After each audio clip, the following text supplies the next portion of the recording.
with the lights down. Hand over my crown, hand over my heart. I do this for my town, I do this for my crowd. So turn me up real loud. My time, none of you people can tell me to stop. Yeah. So what are you afraid of? Those feelings are made up.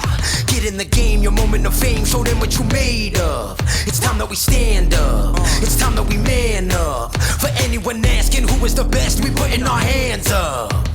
My time, nothing can keep me from reaching the top. This time, like the last time, I'm moving so fast, I'm ready to ride. I'm ready to throw down, it's time for the showdown. I'm ready to rise, don't be surprised, I'll take on the world now. My time, none of you people can tell me to stop. Lower the lights down, hand over my crown, hand over my heart. I do this for my town, I do this for my crowd. So turn me up real loud. My time, none of you people can tell me to stop. My time, none of you people can tell me to stop. My town, my crown, we know what it takes to be reaching the top. We're reaching the top, we're reaching the top. We know what it takes to be reaching the top. My time, none of you people can tell me to stop. My town, my crown, we know what it takes to be reaching the top. We're reaching the top, we're reaching the top. We know what it takes to be reaching the top. Lower the lights down, hand over my crown, hand over my heart. I do this for my town, I do this for my crowd. So turn me up real loud. My time, none of you people can tell me to stop. Turning the track up, I'll never go back down. Hand over my heart, I do this for my town, I do this for my crowd. So turn me up real loud. My time, none of you people can tell me to stop.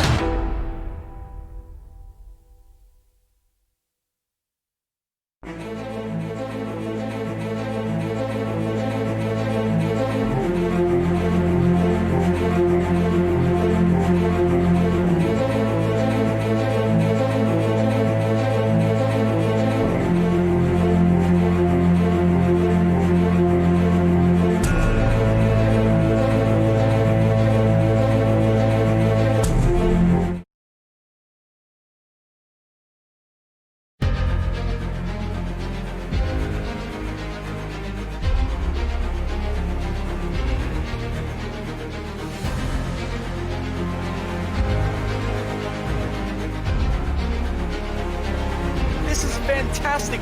This is GT racing right now. He's got traction, he's got rid of the outside of both of them. Maloney! Oh, he's taken Anderson. Anderson's up to Oh my God! Big crash. Oh my goodness, half the field's going to get involved. Six very close. These guys are going to want to make their way through the field very quickly. Oh, here we go. Oh no! That's massive. This is it. This is over. I can't believe this. Oh my God. God, what?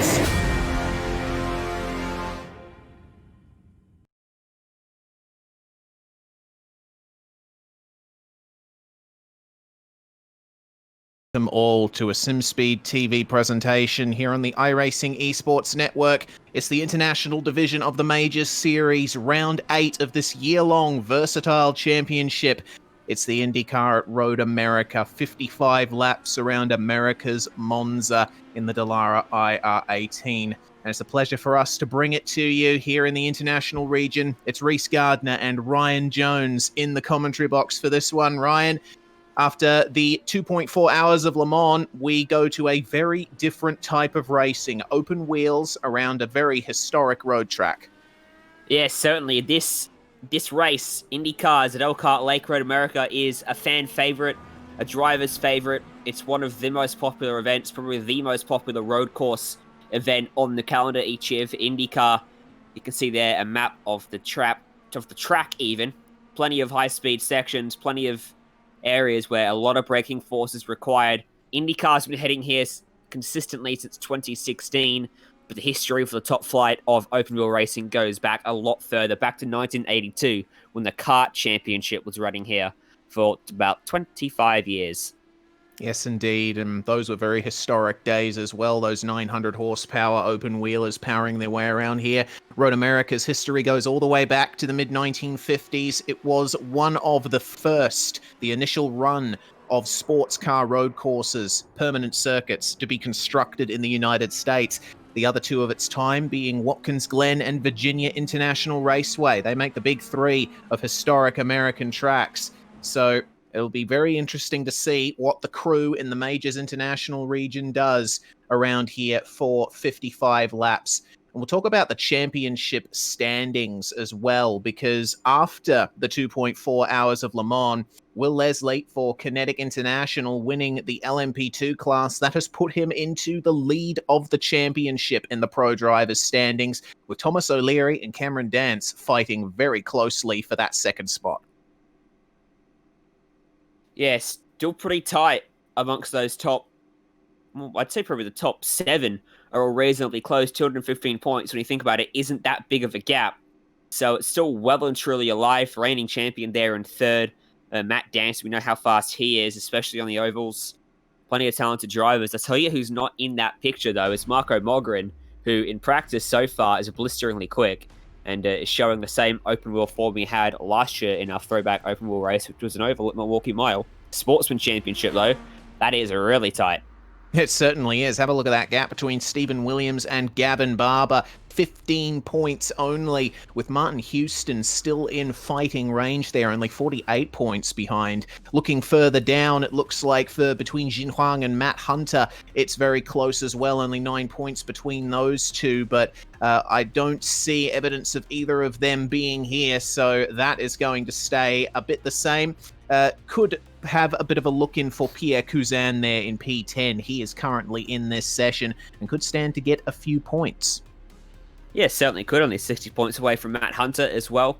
A lot of independent drivers, the back half of that sportsman table as well. But that's not the only championship we have. We've also got the teams. We've also got the legends as well. This is the Legends Championship. Harold Stadler and Daniel Stevens, they're light years clear of everyone else. 10 points separating them. 344 points then. Back to Taylor. King's not far away. Then it's 700 points back to Barber, and the gaps just keep getting monumentally bigger. Yes, the Legends Championship has actually been quite competitive this season. John King has traditionally been the one that has dominated the Legends Championship standings, which we should remind you is for drivers over the age of 50. So all of these drivers with maybe not a huge amount of real racing experience, but definitely a lot of life experience under these guys' belts. And Harold Stadler and Daniel Stevens both competing in the LMP1 class at the 2.4 hours of Le Mans, and that result for both of them certainly brought that championship right into the tight realm that we see it now. And finally, the team's standings, well, Kinetic International is dominating once again over MF Racing Pro. 827 points separating those two teams at the top of the standings. Kinetic International has been the team that we'd say is the best prepared for majors traditionally. They have a full contingent of drivers in most rounds. They do a lot of setup work, a lot of practice. They make sure that they have everything locked in nicely. But MF Racing Pro has certainly brought it to them on a few occasions too. Yeah, they certainly have, and of course their main and big challenger was Illusion Motorsport. Unfortunately, they dissolved, and that means that Kinetic have been left with a very handy gap up at the top. But MF Racing, look out for them today. Daniel Stevens, who we just talked about in the Legends Championship, he's second here in practice. He races for that team, so he might be able to nab them a pretty decent points haul. And looking at the rest of the order too, plenty of those drivers in pretty decent spots so far. The Premier Teams Championship, well, it's a 900-point gap for MF Racing Sports over Kinetic Junior. Another category where the dissolvation of Illusion is shaking up the order. Yeah, it certainly has. So MF Racing Sports completely in control of the Premier Teams Championship at this stage of the season. We only just reached the halfway point at the last round at Le Mans, so now we are well and truly in the second half of the season. There is 7 minutes and 30 seconds left in the practice session, and the drivers out there getting their final runs in before we go green. Qualifying has already been run and done over the preceding few days of the weekend, so we're going to be going straight into on-track action when this practice session finishes. And currently looking at a car coming through the last half of the circuit. This is our current top driver on the timesheets, Marco Mogren, showing off the art update that Road America got in the latest iRacing build. It looks nice and fresh now. It certainly does, but crucially, that bridge over turn 4, it's still there. Cheese sponsorship still exists in iRacing, thanks to the Road America famous bridge. Check out the stopping performance of these Indy cars, though. It's truly phenomenal. They approach 280 kilometers an hour before they stomp on that pedal for turn number 1. And somehow, they manage to pull it up every time. I reckon they're braking about 100 meters out from the corner. And yeah, there's the something cheesy like bridge. that. Yeah, exactly. The Cheesy Bridge, Road America, located in Wisconsin, which is a state in America very famous for its cheese production. It is the cheese capital of North America, which is certainly something that you would like plastered all over your racetrack, and keeping it all American with the Corvette signage as well. Marco Mogren making his way through what was one of the slowest sections of the circuit, but then you come through to the hurry down section, which carries a very heavy braking zone into this tight left-hander. You've got to be careful with the curbs on the exit. Don't want to get an off-track 1X, but this beautiful corner, the carousel, it really shows off the downforce of these cars. Marco Mogren just struggling to keep it flat out through there, and then you come to the kink, which is a mighty scary corner. You're flat out through here in an Indy car, but the walls are very close. Yeah, the downforce that these cars are generating is through the roof. It's up there with Formula 1 spec. Not quite as far, but it's pretty close. Now, obviously, you'll notice these cars look a bit different to 2 rounds ago when we ran the Indy 500. Big, chunky rear and front wings to assist with extra downforce on these tracks where cornering is much higher than where we go to the ovals. It does make the cars go a little bit slower overall because there's more resistance as they try to slice through the air. That extra downforce it generates is a massive help to keeping the cars glued to the track.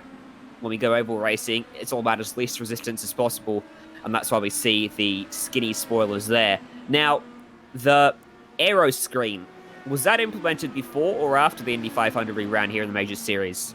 It was implemented, I think, just shortly before. I'm not quite sure. Yes, before, I believe, is the answer we can find. So this is a new addition to IndyCar, similar to the Halo in Formula 1. Cockpit protection devices gaining widespread usage in open-wheel racing now.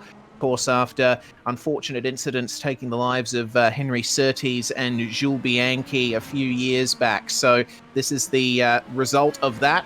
And I think the application of cockpit protection on the IndyCar is very aesthetically pleasing.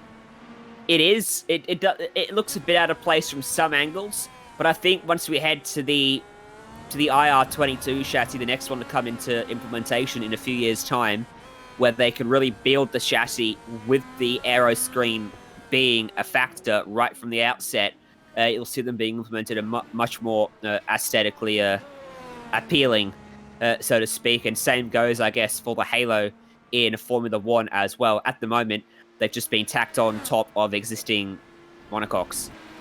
Yeah, the existing monocoque, in this case being the Dallara DW12 chassis, which was developed by the late Dan Weldon, assisting Dallara.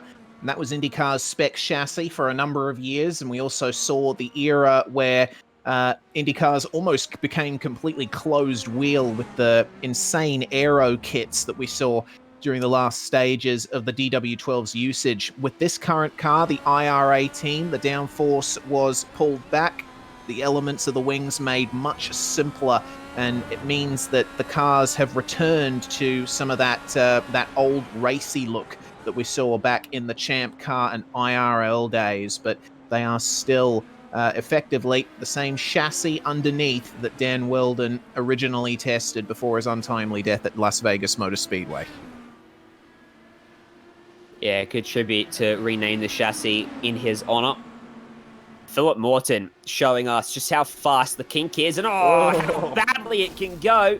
That's a nice little corkscrew and a continuing to tumble. Stephen Williams shows us what happens if you get it wrong through the kink. Yeah, exactly. That's something the drivers are going to have to look out for on the opening laps of this race, because when you're following a car through a fast corner like that in a downforce-producing open-wheel car like this, you have to think about aero wash. You travel closely behind another car, the air gets disturbed, and your wings don't work as well as they otherwise would. And through the kink, that will translate into some aero instability, understeer potentially, so the drivers do have to be very careful when they're following right behind someone. Here's Dwayne Burns in lucky 13th in the practice session at the moment. On the run up to Canada Corner, this is going to be one of the prime passing opportunities on the circuit. Canada Corner a little faster than it looks. You can use a lot of curb on the outside and then flat out pretty much through this left-hander towards the end of the lap. You could potentially see some firing up the inside down here at the final corner in the later stages. Potentially, it's a bold move if you try it. You've got to make sure you get the exit right though, because the run up the hill as well makes it even harder. It's a long way down to the next braking zone, so, you know, you hurt yourself out of that corner, you're compromised. All the way down here, you might end up 5 or 10k short on speed, especially if you lose the benefit of the slipstream in front of you. Look how tight it is too, Reese. The top 3, 600ths of a second between them here in practice. The top 15, top 16 make that, covered by a second, so all signs pointing towards a very tight affair ahead of us, with plenty of strategy to be played out as well over the course of 55 laps, which should take somewhere in the region of north of 90 minutes, south of 2 hours. Yes, indeed. And yeah, those practice timesheets fill me with a lot of hope for this one. Strategy is going to be an interesting one as well, because reigning champion Cameron Dance commentating on the Australian Wingless Sprint iRacing Super Series Invitational on Friday nights, and I asked him pre-broadcast what we would be looking for in this race in terms of strategy, because there is a fuel tank restriction. Cam suspects there is going to be an awful lot of fuel saving throughout the field to try and stretch the tank out so you only do 4 stops. If you go flat out all the time, he says you're going to end up about 4 laps short coming to the finish. So we're going to be seeing drivers try to extend their stints to something like 13 laps compared to the 12 or 11 we might expect them to otherwise. But that remains to be seen, because we are in the race session now. And the grid is going to be as follows. Marco Mogren managing to take pole, with Thomas O'Leary joining him on the first row. It's the reigning champion Cam starting from P3 alongside Chris Owen. Will Leslie and Dwayne Burns share row 3, with Daniel Stevens and Harold Stadler, the 2 Legends Championship leaders, starting alongside each other on row 4. That'll be an interesting matchup. Rounding out the top 10 is Thomas Hins and Apex Racing Team's Scott Newton. Dean Moll and Christopher Newton will occupy the 6th row of the grid. Damon Stockton, Philip Morton behind them. Shane Bowen and Michael Skurlock from 15th and 16th. Then you got Matthew Clowett and Wayne Taylor on row number 9. Johnny Bell, Jonathan Bain are going to be running out your top 20. It's Gavin Barber starting from P21 alongside Matt Andrews, Phil Otto and Bradley Matheson on row 12. Pierre Cousin and Stephen Williams start on the lucky row 13th. With Sean O'Hara and Martin Houston, 27th and 28th. Rounding out the 30, and the full grid is Aaron Pascoe and Ilya Sharmov. And the field is now pulling away behind the iRacing pace car. It's going to be a rolling start here at Road America, which is certainly going to be interesting when the green flag drops. It's going to be all about your reaction time and whether or not you can get a crucial run on your rival coming up to turn 1. Rolling starts are a bit interesting, Ryan, because, you know, we've both seen our fair share of standing starts, and that is a period of the race where your precision is critical, and one single mistake can leave you tumbling down the order. It's not quite the same on a rolling start, but there's still plenty of errors you can possibly make. Well, one of those errors being, it means you approach turn 1 at pretty much full racing speed. You should see the weather conditions up on your screen as well. Reasonably hot track temp. That's going to mean a couple of things. The tires are going to have some temperature eking into them reasonably quickly. This really long warm-up lap as well is going to help drivers get their tires up to temp. But yes, talking about the start race, approaching turn 1, going to be at full racing speed. You're going to jump on that brake pedal, hope you've got full pressure in the brakes, and you'll try and do this with about 30 other cars all firing down into that corner as well at over 250 kilometers an hour, or as tight as they'll be all race long, no cautions. So this will be the only time we see all 30 cars congested into the same place on the racetrack, and it also means your best opportunity to make plenty of overtakes quickly. You've got to balance it out, though. You don't want to be too aggressive too early. You don't want to burn your stuff up, and you don't want to crash out. Yeah, particularly in turn 1, because traditionally, race tracks have a turn 1 that is a bit slow, but Road America's turn 1, as you say, approaching it in excess of 250 Ks. It is a very quick right-hand flick. The driver's using third gear, maybe even as fourth, traditionally that corner. So if you want to try and make a pass into turn 1, that you have to make it work 100%. It's not going to be a case of breaking down into a slow corner where you're turning tightly and you have an opportunity, a bit more time to react to a potential incident. Nah, through turn 1 at Road America, the downforce is working very hard, and you're approaching it at incredibly high speed. But up the front, it is a good run from Kinetic. They run 1-2 there at the front with Mogren and O'Leary. And coming through the kink on lap 1 is going to be an interesting one too. It's late in the lap is the kink, so the drivers will have had an opportunity to sort themselves into single file running, but there's still a chance that someone can miss up the exit of the carousel, go side by side, and that can complicate things. Certainly it could. All those blue cars up at the front, well, 2 of them are teammates, your Kinetic guys, on the front row. But then Cameron Dance from 3rd for TechSense Pitstime Motorsport. Chris Owen from 4th, racing for Avatar. And then Will Leslie, another Kinetic guy, back in 5th. And of course, to his left, the first non-blue car in the field, which is Dwayne Burns. Yes, indeed. And can I just give a shout out to MFR's liveries in this one? We're sure to see them again very shortly after this first lap is done, but definitely in the running for my favourite livery on these cars. Well, the pace car has pulled in. We're on the front stretch now, and Marco Mogren will be controlling the field coming up the hill. We wait for the call. We wait to see if Marco Mogren goes early, and he does. The green flag will fly as they come across the line. We are racing at Road America in round 8 of the Majors Series, and already Marco Mogren into that outside line. Thomas O'Leary pulls out to the inside, protecting from Chris Owen. It looks like Mogren is nice and clear as the field comes streaming through turn 1, and it looks like no major incidents coming through the field. A clean start from everyone. Touch wood. To Thomas O'Leary, when he pulled into that slipstream after Mogren cleared and jumped off the start, started to get a really good benefit down towards turn 1, pulled to the inside. Unfortunately, once he hit that brick wall of air, he started to lose out on his advantage, and it was Chris Owen challenging him. They challenge again down at turn 4. They actually come together as Mogren ran wide, O'Leary was slow, and Owen had the best one of all, but just drifted into the side of O'Leary. So top 3 very tight, all struggling just a little bit on the cold tyres here as they still come up to temperature. Cameron Dance lurking in 4th, Leslie in 5th.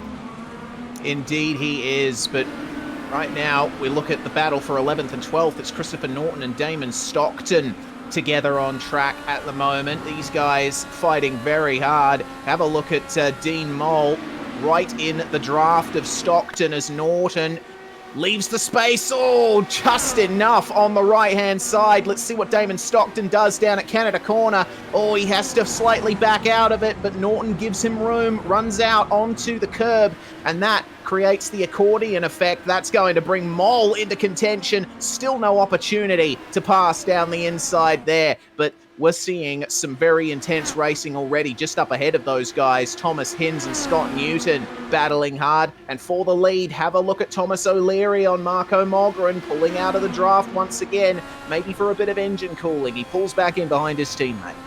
Yeah, well, wasn't close enough to challenge. Oh, Mogren, a mistake, and around goes the race leader, into the fence, back out onto the racetrack. Do they all avoid him? In the back of shot, cars went scattering. That is such a shame there for Mogren. He's immediately gone back to the garage. That's going to be a long tow for him. Remember, in the majors, you do get a spare car, so Mogren will be able to have all of that damage repaired. Replay thanks to our mates at Modem Simulation. Let's see what happened to Marco Mogren out of turn 1. And this is a very easy mistake to make. Traveling at such a high speed, just catches the grass with the left rear. And that was what unsettled the car. And you see there, the other kinetic car, I think that might have been Will Leslie finding the wall, having to avoid Marco Mogren there. Just such fine margins, isn't it, Reese? 2 tires into the grass. He ran just a fraction wide, and that is going to absolutely destroy his race. And as you mentioned, Will Leslie finding the fence as well after he bounced straight back out into the racing line. And coming out of turn 1 there, you're putting pretty much maximum load through the corner as you exit that corner and put the power down. Very hard to react quick enough to drive around if you come across him at the wrong moment, just like what Leslie did. So all these guys got around. This is Christopher Norton riding on board with him, looking over his left shoulder, sitting in 6th place now. That's Dwayne Burns and Harold Stadler just up in front. And I reckon, no, Skurlock's found the tyres as well. I reckon Dwayne Burns might be close enough to have a look down at the first corner. Yeah, he might just be. We'll have to wait and see, though. Here is what happened to Mr. Skurlock, and this is on the run down to Canada Corner. See what happened to him there. Finding the grass just a little. Now, did he make a mistake here on entry? Made it through the corner just fine, but looks like the rear end just broke free once he got on the throttle. I think there was actually a checkup in front of him, and I think he actually lifted off. And as he did that, the car unsettled, and that's what sent the rear around. Dwayne Burns did get by Stadler up at the first corner. It was a relatively good, easy move. Stadler didn't challenge it too hard. So he's got himself up into P4, and look at the accordion there as well, as Stadler has to check up, and everyone behind, increasingly more so, has to stop on the brake ever harder. Yes, indeed. It's a train of cars through this section, and you really get a sense for the amount of aero push that's being felt there. Scott Newton, an open wheel specialist. It's the kind of car that he drives the most, and now he is right on the back of Christopher Norton as they go through the carousel. Some news on Marco Mogren. He has left the server, so unfortunately, our former race leader, our first official retirement. And it's not going to help Will Leslie either. Remember, he was leading the championship coming into this round, and he is still getting his car repaired in the pits. No moves for these guys coming down to Canada. Who was that? Matt Andrews. Wow, that caught my eye. Goodness me, tumbling through the air, and that is the entrance to the kink. What on earth happened there? That wasn't what I was going to draw our attention to, but I suppose it will be now, because my word, what a wild crash for him. I'll bring our other point up in a moment. So this is Matt Andrews. He was coming into the kink. Whoa. Oh, he's got the exit of the curb coming out of the carousel, and that sent him into a wild tumble. Actually got on top of the concrete as well, and that just never stopped. Now, what I was going to mention, Daniel Stevens had an absolutely shocking lap.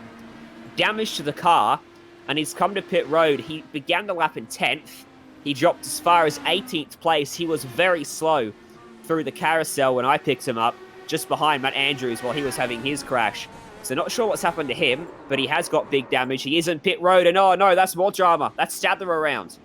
Oh my goodness, Harold Stadler. So that's him in P9 then.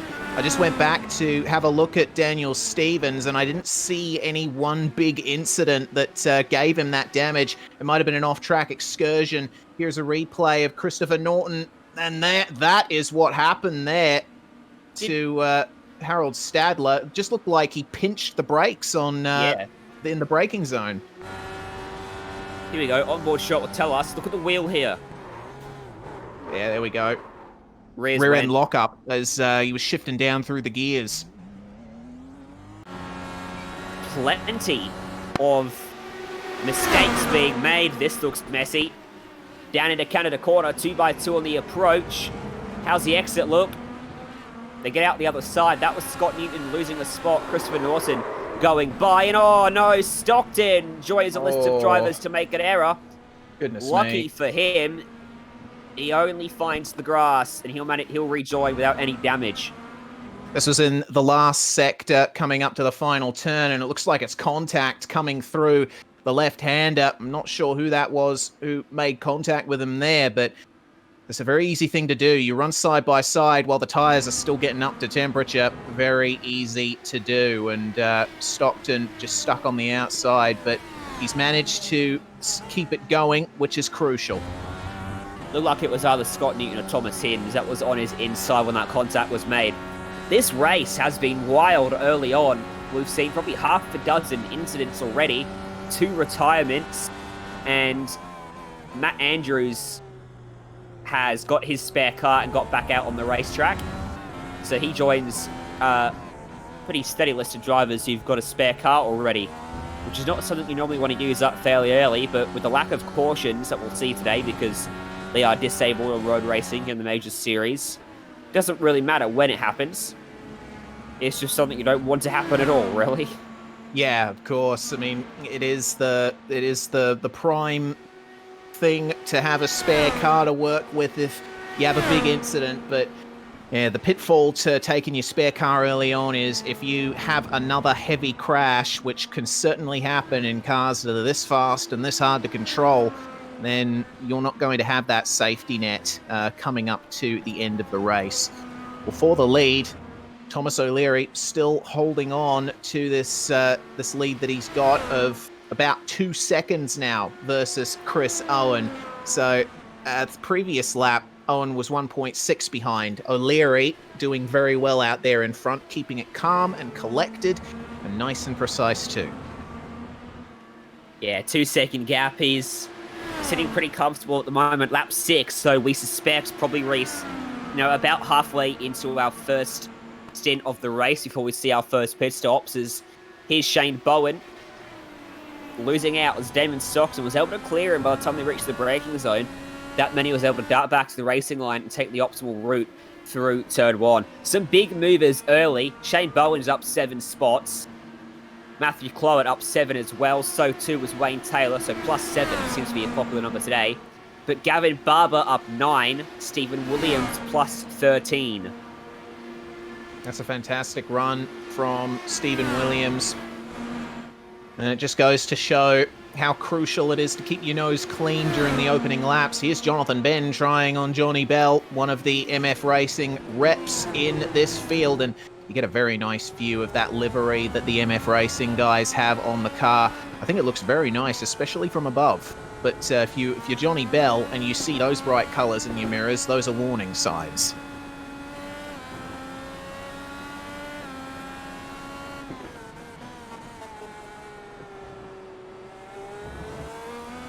Oh, that's bad there, unfortunately, for Jonathan Ben.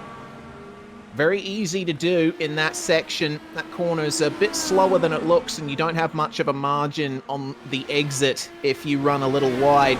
Still right on the back here of Johnny Bell is Jonathan Ben. No, not Johnny Bell, sorry. It's Phil Otto that he is behind now for 15th and 16th. But Ben's going to have to wait until the next straight to try and get by Otto here. Very easy to lose the rear with the amount of horsepower that these cars generate, between 550 and 700 horsepower, depending on the track type you're visiting. We're at a road course, so 700 horsepower being used today. No success there for Jonathan Ben. Not quite enough power to get the move done on Phil Otto in that particular section, but this is another battle going on. All the way back down in 24th position, Ilya Sharmov fighting hard with a recovering Dean Moll, and that's contact between them, and Sharmov unceremoniously bumped off the circuit and already carrying a bit of damage is Ilya, so not having the best of runs so far. And Michael Skurlock comes into the pits. We saw him having issues before. And that might be a routine stop for him. Have a look at this. Will Leslie trying to make his way back up through the field, and he's a lap down on these guys, but the amount of pace that he's showing, getting it done very nicely on the MF Racing duo through the carousel. Leslie has got a very hard race ahead of him. Yeah, he does. Going to be nigh on impossible to get that lap back. He's going to be slightly offset in terms of his strategy now, so he should cycle back to the lead lap momentarily when everyone else from the lead lap pits, but then eventually his field too will run out. Pretty close scrap for 17th place as well. This is Bradley Matheson sitting in 18th at the moment. Martin Houston in front of him has actually passed him on this lap already. But Matheson isn't letting him get away at the moment. He's just sitting up in that air wake. Another thing to mention too, when you are tucked behind someone, you're able to save a bit of fuel, which, as you mentioned at the top of the show, could go a long way to saving you about 25 odd seconds by the end of the race, because an extra pit stop is going to add somewhere in the region of that amount of time. Exactly right, but looks like Martin Houston has managed to gap Bradley Matheson conclusively now as they cross the line. And here's the battle for 5th. Thomas Hins chasing down Scott Newton. And Newton might be having a bit of a cloud hanging over his head with that contact beforehand a few laps ago, but got to keep the head on the shoulders and move forward in this event. Thomas Hins, a very competitive driver. We saw how well he has done in his races in this series. I recall the race at Charlotte where he was in contention for victory. Certainly one of the surprise elements to come out of that particular round. Now, very close between him and Newton. Bit of a draft for Thomas Hins on the back straight. We've also got to remember that IndyCar has push to pass as well. Drivers getting granted an extra bit of power for a limited amount of time that they can use to get by someone. So Hins is going to have to be careful about if and when he uses that. But he seems pretty comfortable there behind Newton in the draft for now. 1 minute 45, 063. So half a tenth quicker on that lap was Hins. Same margin that he's pulled in as the lap prior to that one as well. So slowly edging his way ever closer to the back of Newton. You often see a plateau of sorts when it comes to advantage for the car behind. Even if they've got fresher tyres or some sort of advantage, you'll gain rapidly. But then once you get to sort of about this gap, the aero wash off the preceding car starts to affect you through the corners, and you've got to work the front end a lot harder to get it through the tight and twisty bits. It also means your front tyres start to overheat, they start to wear out easier, all the temps go up, and that's why often you'll see drivers gain and then suddenly have to really fight for the last half a second to a second. The joys of high downforce open wheel racing around a track like Road America. It's a nice extra challenge for the drivers in my view, but Hins won't be loving it if he gets up to the bumper of Newton. We return to what is now a three-way battle for position 14. We've got Phil Otto and Jonathan Ben now still in pursuit of Johnny Bell. Bell running a little bit wide, a little bit deep through the corner ahead, but still looking very close between these guys. Interested to see what Phil Otto can do, because Jonathan Ben... Oh, I've just seen Phil Otto go off the circuit at the exit of the carousel, and there's another problem for Ilya Sharmov, and that's a big, big hit. That looks like a kinetic car, or is that a Fitstyle car? It might be Matt Andrews, because he's currently touring the lane. Yes, it is. Front left portion of his front wing is missing, and remember his enormous crash heading towards the kink and out of the carousel earlier. That means this car might be looking at a day over, and this time there was absolutely nothing he could do. He does get the car repaired, front wing changed. So very fortunate in that case. It doesn't take much to record a DNF when it comes to damage of these cars. To pull into the pit box and for the crew to tell you, we're done. Exactly right. Very fragile machines are these Indy cars. Harold Stadler, you just saw our first, I'd say, regular pit stop out of the front runners, coming in at the end of his lap 10. As this battle continues, Phil Otto now right in the draft of Johnny Bell. Can he get the run he needs for a dive down the inside? Well, that's a very heavy braking zone, but he's not quite close enough. Ben crucially now past Otto after the incident at Carousel on the previous lap, and this seems to have given Jonathan Ben a little extra kick in his pursuit of Johnny Bell.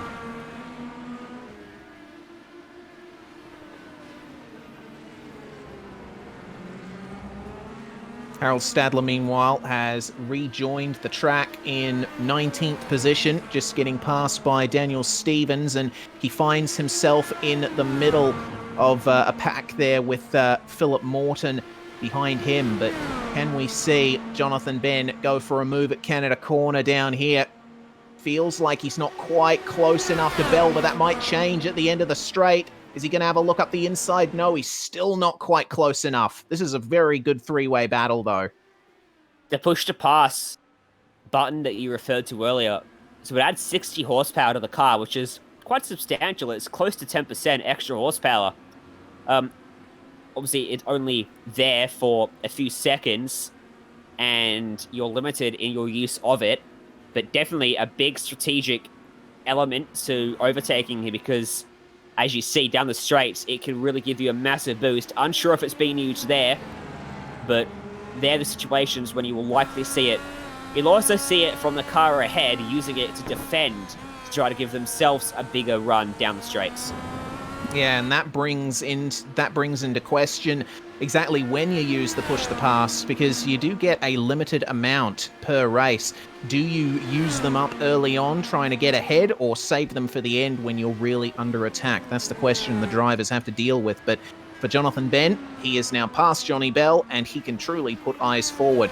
Our race leader, Thomas O'Leary, has yet to come into the pits. We'll see if he dives for them this time around. No, he does not. And this is going to be the start of his 12th lap, which is about what we expect the stint length to be. And the rest of our top three also avoiding the pits, but we should expect them in very, very soon. Not sure if it's a limited number or a timed restraint. I know in real life at IndyCar, they switch from a maximum number of hits to a timing restraint, so you can only use it once every however many minutes or whatever the limit was. So either way, you've still got to be careful how you go about it. You certainly do. And now Johnny Bell is facing another advance here from Phil Otto. There's Jonathan Ben just up ahead of him, going up the hill. And the view from Phil Otto, you can see how much ground Johnny Bell lost there to Jonathan Ben through the fast corners. The aero wash affecting him slightly there. So 14th and 15th position these guys are fighting for. And it's looking like Phil Otto starting to get the pace up as he gets a little more comfortable with the car at the end of this stint. Really impressed with O'Leary's pace. He's not dropping off at all, and he's continuing to pump out some purple laps. Chris Owen's about a half a second off, so too is Cameron Dance, Dwayne Burns, Newton. They're all lapping pretty close to each other from second on back. O'Leary seems to be on another level at the moment, so carrying some great form in that kinetic international racing car as he drives past the pit lane once more. So he will extend his stint past 12 laps. So too will Chris Owen and Cameron Dance. Expect these two to do exactly that as well. Yes, indeed. Thomas Hinz and Scott Newton, 5th and 6th place battle. Hasn't been a huge change since the last time we looked at this, but Thomas Hinz, consistency is key for him. He's managed to stay within the gap for Scott Newton, able to get the draft and save a little bit of extra fuel. They do go that extra lap along with the top three. What we got to remember is Dwayne Burns in 4th as well, started in 6th, and He's maintained his own race very well in the number 19. He's well and truly clear of this battle that we're seeing on screen at the moment. Hins just creeping up to the back of Newton down the straight and having a look up the inside, but Newton going preemptively defensive. The first sign that we see of a hard and fast battle between these two. They do have to think about the pit stop, though. Do they want to come together on track and then have to immediately dive into the pits? Because track position, it can be important, but pit stop time, I think, would be the deciding factor in a battle like that. And a Murder Simulation replay too. This is Christopher Norton. And this is down at the final corner, making the move. I believe that's Mark Houston there, just up ahead of him on screen. There's also been an incident on the track between Matt Andrews again and Ilya Shamov, who came together not long ago as well. So, wonder if that was retribution. That's the move from Norton up the inside of Houston. Now, I saw Shamov coming out of pit lane, and then about 3 seconds later, I saw him and Andrews off the track at turn 1. Oh, no, there we go. That's it right there. And I think if you're Matt Andrews, you've got steam coming out of your ears, because that is the second time he's come together with Shamov in similar circumstances too. But our race leader is now in the pits, and the rest of the top 3 follow him in. The pit lane is now coming alive. It is a battle for the pit stop times. You see drivers staying out, but the top 3 remain. And looks like that is Shane Bowen down there in 8th place, going for an extra lap still. Mr. Bowen has not made a stop yet, so that's some great fuel saving from him. And O'Leary already out of the pits, a nice short pit stop for all of these guys. And it's looking like Chris Owen gaining a 10th in terms of the pit stop time, and his transit time 5/10 faster, but we'll see how that works out from there. Cameron Dance by far the quickest pit stop out of the top 3, 9.3 seconds stationary for him. Yep, so Shane Bowen, the only driver to stay out. He's been able to extend his 70-litre capacity onto a 14th lap. Also, we assume he's not going to run out on this lap. Jonathan Bain here in 9th place for MF Racing Pro. He's got Phil Otto just up in front of him. These two pitted as well on the last lap.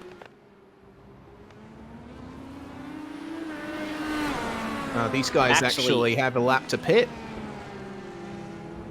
That means Bain's made a mistake, because his last lap was a 1:53.9, which is substantially off the pace. There was an incident at turn 5, we're hearing, that put Jonathan Bain back behind Phil Otto, but we would expect both of these guys to come into the pits this time around, and Jonathan Bain can reset. Oh, Sean O'Hara, that is down at the final corner, and he's going to go straight for the pits there. That's some pretty heavy damage on that machine. Convenient place to do it, I suppose. Yeah, if you're going to crash anywhere, crash before pit entry. Shane Bowen brings it up the hill towards the speed limit. So he peels off as expected. Phil Otto and Jonathan Bain will have to be magicians to make their fuel stretch any further, so expect them into the lane as well on the lap, as they do. So these are the guys we're going to keep an eye on then. These 3, Bowen, Otto, and Bain, at the end of the race. If they go an extra lap here, well, that should put them about on par to make it to the end without a splash and dash. Exactly. Very crucial. So we'll monitor the situation with those guys as this battle out on track between Thomas Hinz and Scott Newton continues. Now, Hinsey may have used a push to pass here, because have a look at the overspeed he's got trying around the outside down at the left-hander, but Scott Newton, steadfast in his defense, has to go defensive once again. Compromised exit, but that's a good place to defend. Double left-hander, and that critically allows him to stay ahead right before the fast sweeping turns, where the aero wash can hurt Hinsey's chances. And both of these guys in the pit stop, well, Thomas Hinz with the quicker pit stop, Newton's was 10.2, Hinz was 9.7, so Hinsey may have gotten a slight advantage in the pit stop, but it hasn't helped him in the on-track battle. That is why he would presumably have used the push to pass. And very aggressive on the back of Scott Newton coming down the back stretch, and it's a look into Canada corner. He sticks it up the inside. Newton gives him the room, but Hinsey is not quite alongside. He has to fall back behind. Cold tyres are as much of a nuisance after your first pit stop as they are at the start of the race. Jonathan Bain found that out the hard way. He loops it, ended up in the kitty litter on the outside of turn 1. It took him quite a while to get it going again as well, so he's lost a lot of valuable time in terms of his race.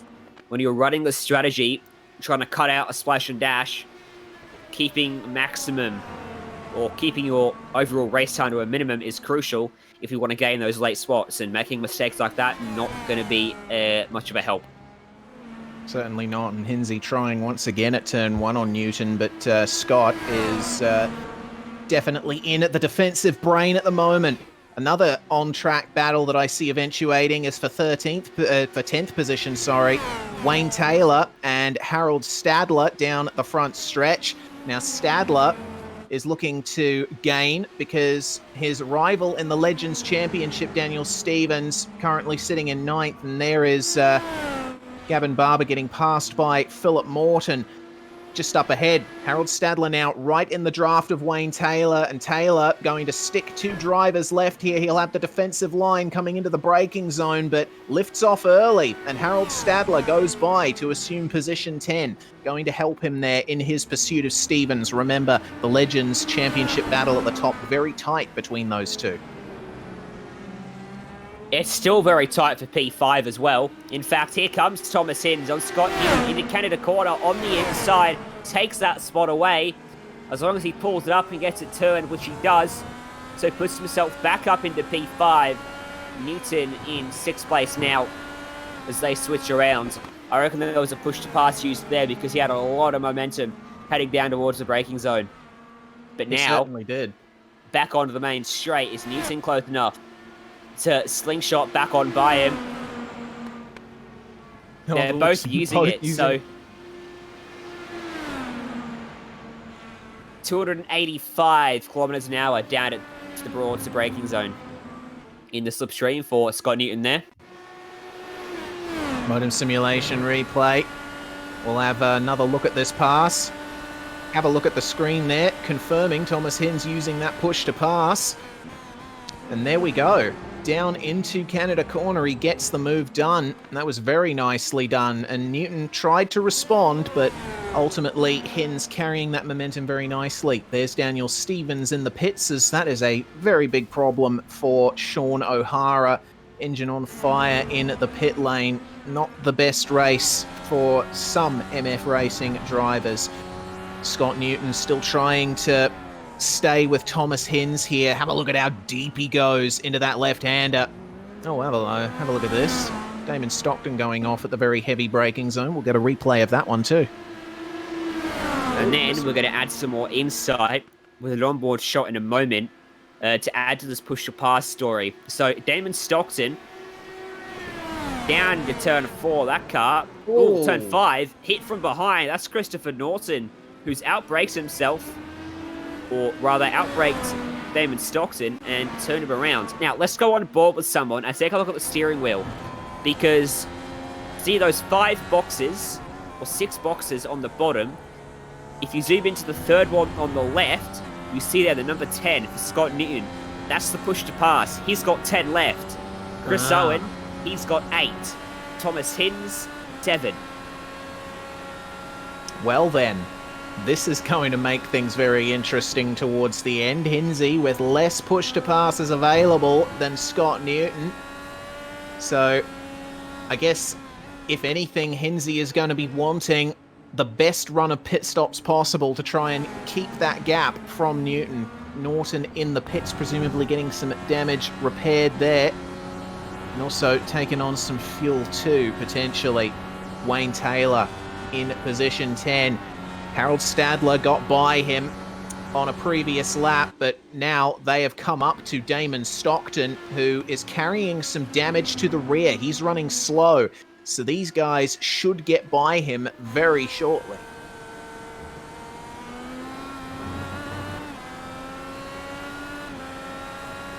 Damon Stockton, interestingly, he's only got 5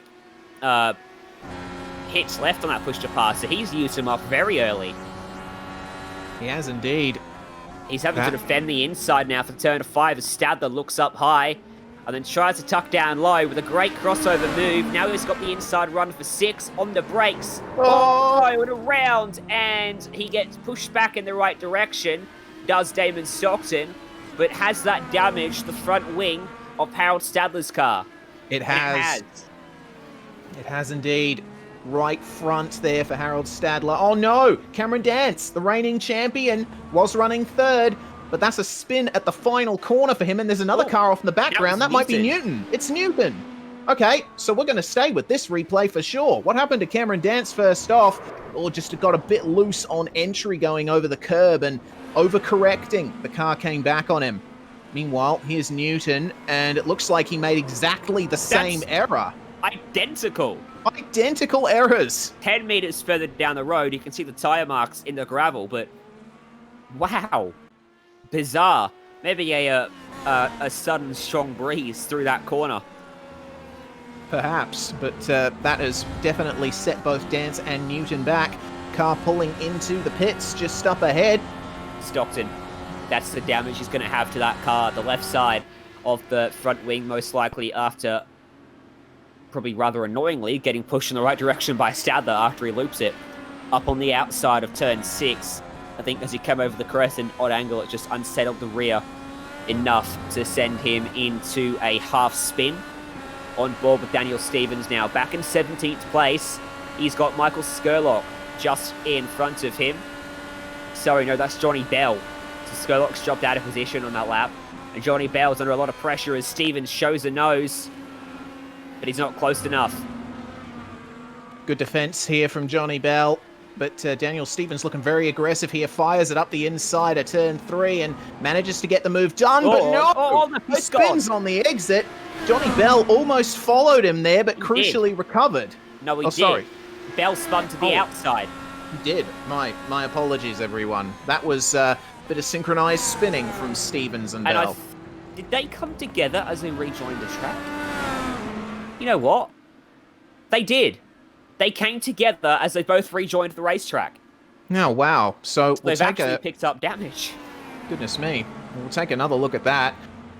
There's Stevens trying the move on Bell and then fires it up the inside into third corner officially on this track. They both spin at the same time, lose control of their cars. Now watch this. Johnny Bell makes his way back onto the racetrack and a little bit of a tap between them. And oh, that was some great avoiding action being taken by that particular car. Who was that? Leslie, potentially. It was a blue car, which doesn't actually narrow it down very far. Oh, no. Thomas Hins, he's found the grass. That looks like turn 5. It is. No damage. Now, the bad news for Stevens and Bell, their wings are now damaged. And as soon as you damage your front wing, on a car that's so reliant on its downforce, you have to pit because it just leaks time like no tomorrow. No one's told Harold Stadler that, apparently, because despite the damage on his front wing, he is continuing to stay out, and to boot, he's maintaining the gap to Wayne Taylor, so it seems there's only slight damage there for Harold Stadler after that incident coming together earlier. Bell, though, he does come into pit lane. It was Daniel Stevens and Bell I was referring to. Stevens has continued, though. Yeah, his damage slightly less significant than Bell's. Bell's front right really pricked up with that. Stevens there, you can't really see it. Might have escaped. Yes, may have. Only just. But still running in 16th place. Harold Stadler up to 7th. Oh, that's a problem there for Stevens, running a little bit too deep in one of the slowest corners on the circuit.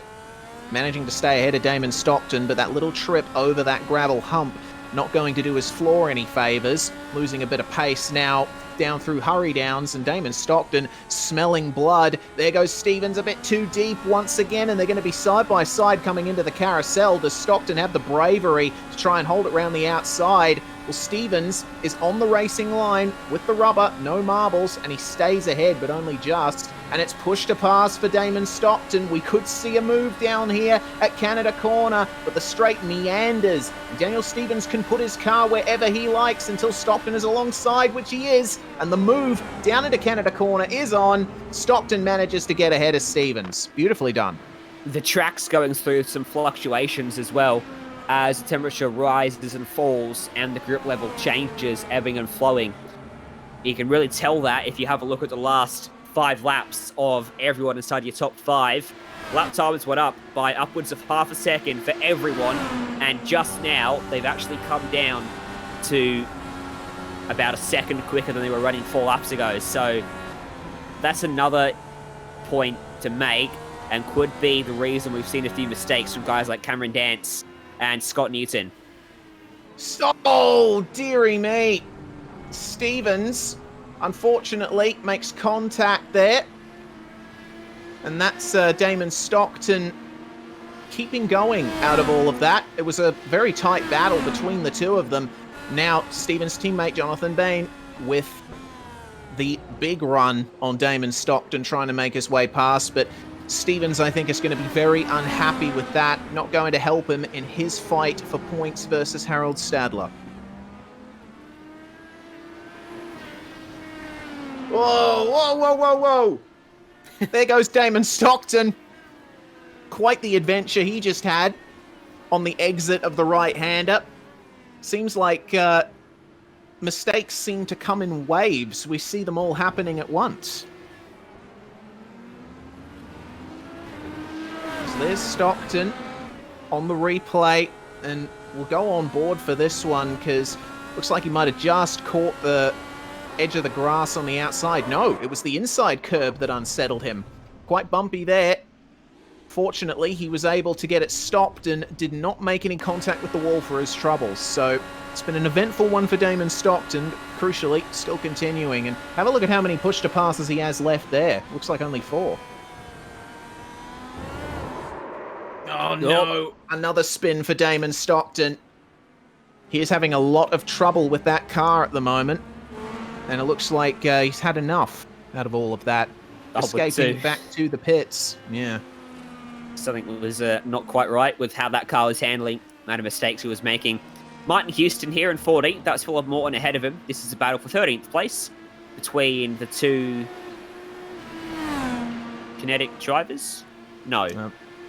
Houston is Kinetic, Morton is Fitstyle Motorsport. Yes. Hey, can one of you change your livery, please? It's very confusing. There's a blue car behind them as well, by the way. Oh. There's a white car spot on the inside of turn 5 too. Oh dear, that's Phil Phil Otto. Otto.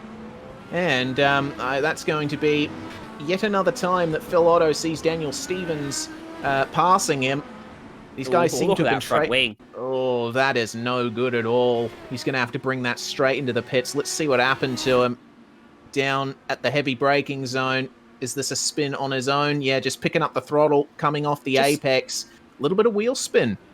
It's a lazy mistake, Reese, isn't it? I mean, I'm not saying it's a bad mistake. I'm saying it just looks lazy. It's just when you get into a race, you start to get into the zone. It's actually easy to make those sorts of mistakes because you start to lose focus just a little bit. When you start, you're hyper-focused, and then it starts to fade away over the course of the stint. And mistakes like that, where he just picks up the throttle a bit too early, under no pressure whatsoever, would have brought him back into reality very quickly. Yeah, certainly would have. Now here we go, Stadler versus Morton. Across the start-finish line. This is looking quite interesting. Sorry, it's not Morton, it's Houston, and there goes Stadler right by. Looks like Houston lifted off early as well. And pushed to pass as well. These guys are actually about to go a lap down. Thomas O'Leary is just behind them on the racetrack. So he's lapped the top. He's lapped up to 16th place, about to make it up to 14th. And I reckon by the time this race is done, looking at where everyone is on the track now, we'll probably end up with probably 6 cars in the lead lap, barring mistakes from those guys, because Wayne Taylor's a minute 6 behind. It's a minute 45 lap. We're halfway through. Indeed we are. Well, if nothing else, it has been an excellent run from Thomas O'Leary in the first half of this race. The gap for the lead now out to 9.7 seconds over Chris Owen.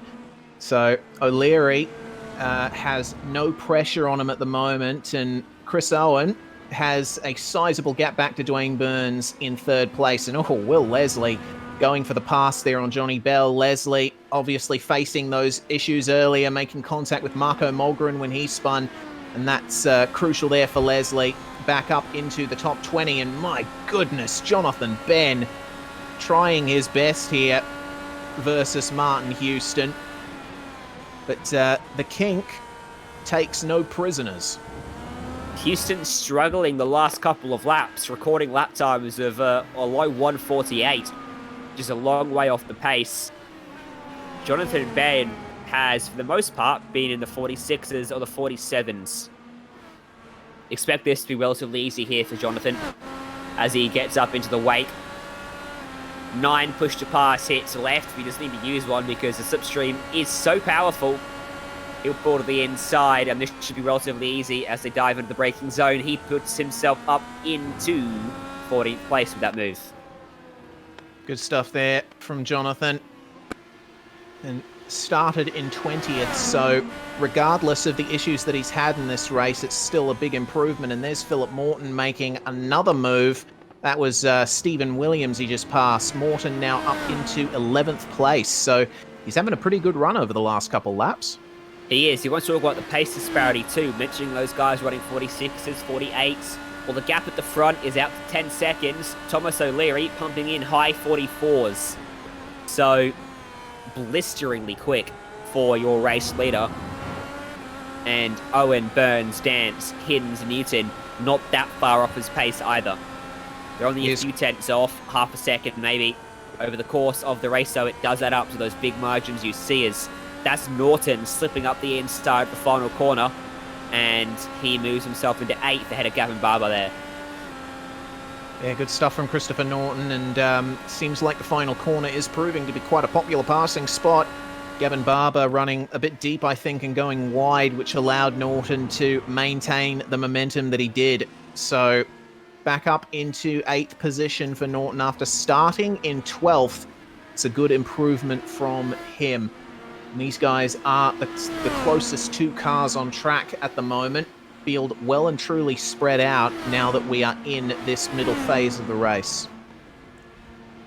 We're about a lap away from expecting the pit window to open. So let's use O'Leary and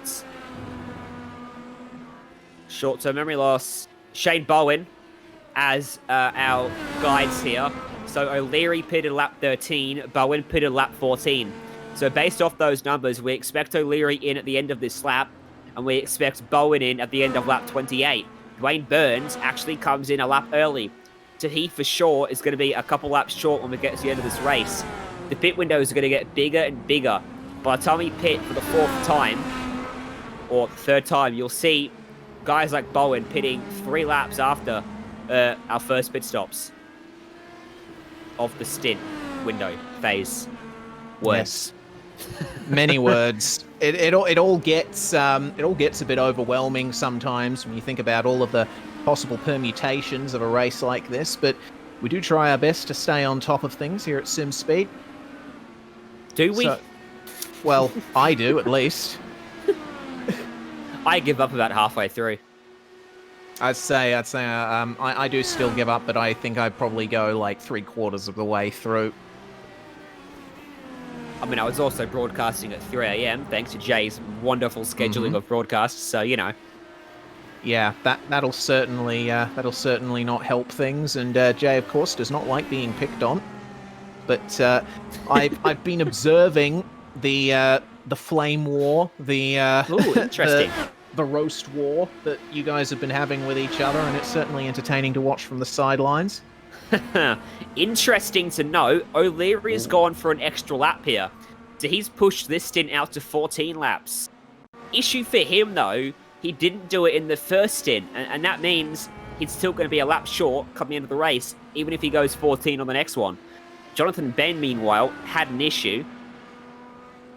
And this is down at the final corner. And that is the same error that we saw Cameron Dance and Scott Newton make earlier, but Ben keeping it on the inside of the track this time and having to do a little bit of a three-point turn to keep it out of the wall, but no damage, no harm, no foul. Please continue. There's Thomas Hinz in the pits now from 5th place. So he wasn't able to extend his stint.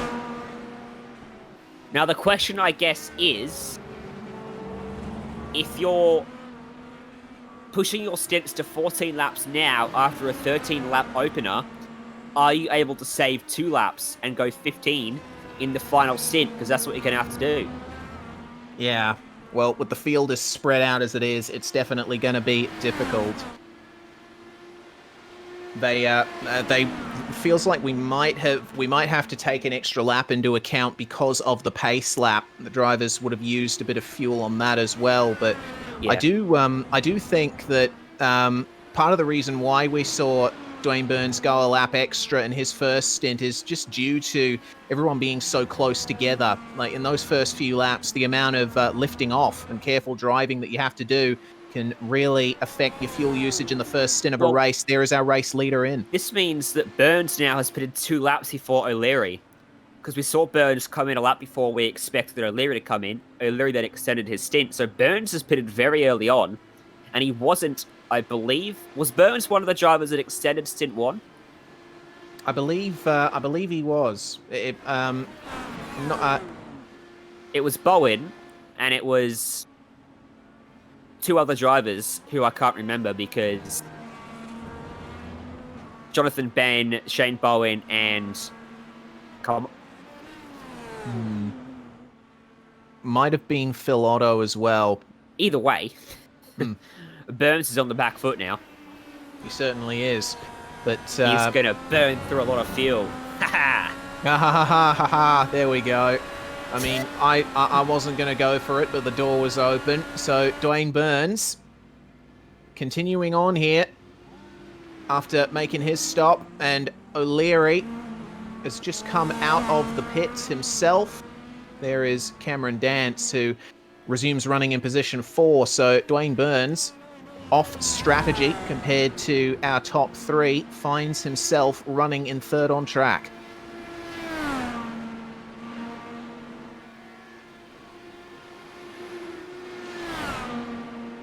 And Shane Bowen does go for an extra lap here. So he begins up 28 without making the second stop. So he's looking good to make it to the end without a splash and dash or maximum fuel conservation at some stage. But bad news for him is he is 1 minute and 21 seconds off the lead of the race, and that's with O'Leary pitting. So realistically, he's about 20 other odd seconds further back. But the guys he's racing, they're the ones he could find an advantage on. Wayne Taylor's 3 seconds up the road. Christopher Norton is about 15 seconds up the road too, so he might be able to gain 2 spots by this. Martin Houston coming to pit lane as well. Plus, with about 25 laps still to go, who knows what could happen. Yeah, who knows indeed.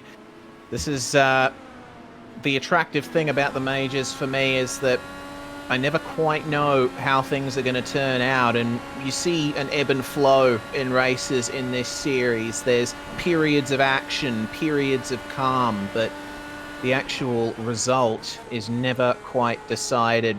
Johnny Bell, who we're on board with, just got passed by Matthew Clote after making a mistake at the corner before the carousel. So Johnny Bell soldiering on as best he can, and there goes Clote into the pits just up ahead of him, bringing the number 54 in on lap 27. The Majors formula, it's action-packed start, calm middle, and then every race without fail, no matter what we're doing, chaos at the end. Exactly right. There's Christopher Norton in the pits and an MF Racing car as well. There goes Bowen into the pits as well. So managing to extend that stint another 2 laps as predicted.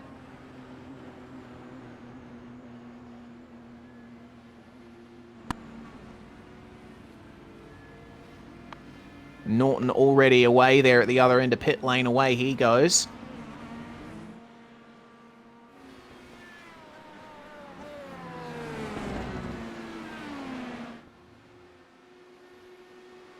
So Thomas O'Leary and Chris Owen just in hot lap mode at the moment. IndyCar back as well in real life, of course, but a massive gap between their two races. Contrary to the major series, we're running 2 IndyCar races in the span of 3 events. IndyCar went back racing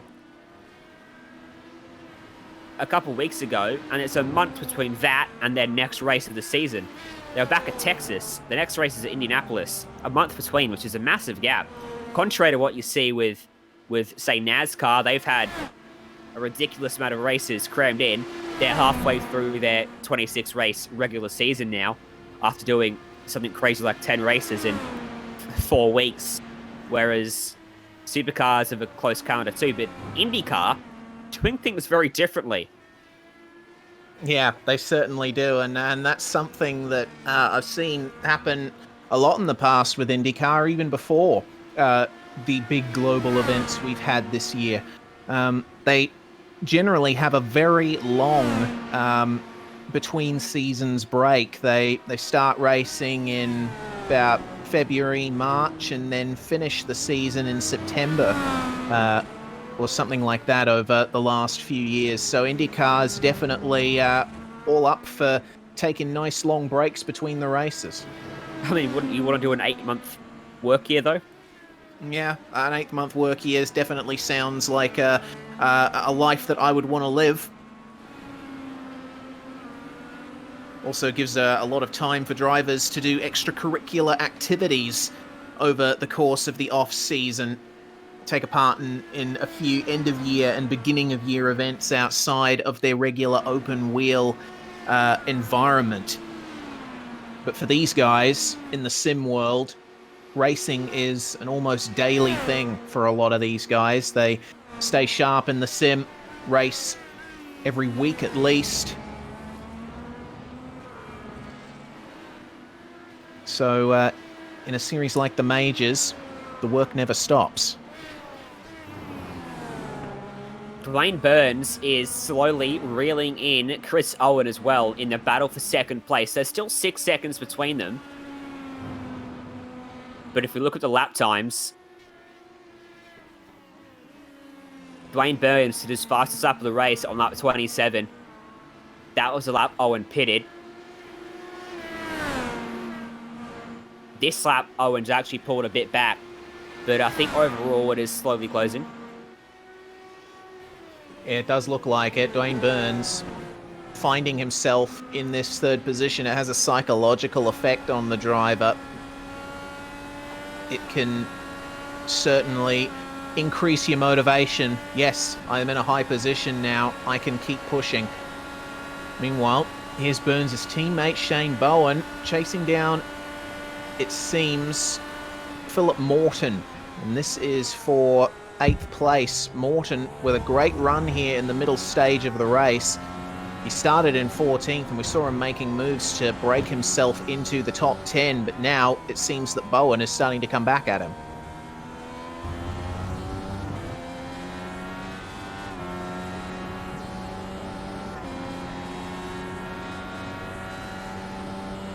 This being Morton's outlap.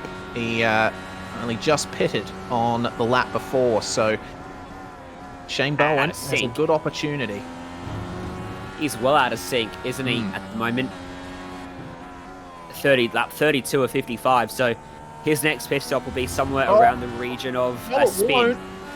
Yeah, somewhere in the region of a spin. I like that. Philip Morton, he's definitely not going to like that. We'll see if he brings it into the pits at the end of this one, because he has lost all downforce producing devices from the front of his car as a result of that. And that would certainly... No, I thought it was spinning. Oh my god. Jay, don't scare us like that. I thought the car just took a hard right down the straight then. Oh my lord. Well, Philip Morton will be experiencing great deals of understeer through this section of the circuit. Without that front wing, there's no grip on those fronts. I'd started to do the math on when his next pit stop would be, so I'm determined to finish it off. Okay. Lap 47 he would have pitted. That would have got him with a very short final stop. So he straight away would have actually been a pretty decent last pit stop. Might have been able to jump a couple guys. Unfortunately, yeah, front wing and whole front assembly missing. And with the nose cone gone, I wonder if that may be terminal. Yeah. Or if he's got a spare car up his sleeve. Well, hopefully for him, he does have the spare car still up his sleeve, because if not, that's going to be, if not a retirement, many, many minutes of repairs. Too many to make it practical to continue. So we just saw Daniel Stevens make his way past Martin Houston on the live cameras. That was for 15th position. And here's Philip Morton then, bringing it in. We'll see if he has the spare car still up his sleeve, or if we're going to see an unfortunate retirement from what was one of the stars of the middle stage of the race.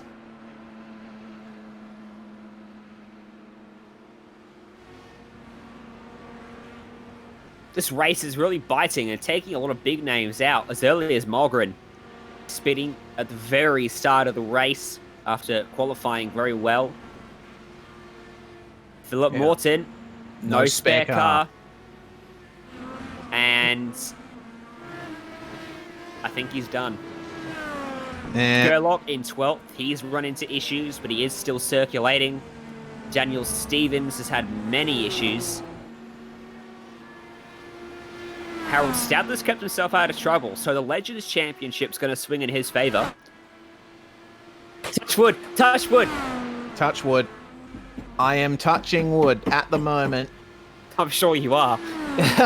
For sure. Harold Stadler making his way back up into 7th place. He is now +1 on his starting position. So it's been a good run from Stadler throughout this race and shows the value of staying out of trouble. Certainly had his fair share of close calls as Harold, but it hasn't quite been on the level of his Legends Championship rival, Daniel Stevens.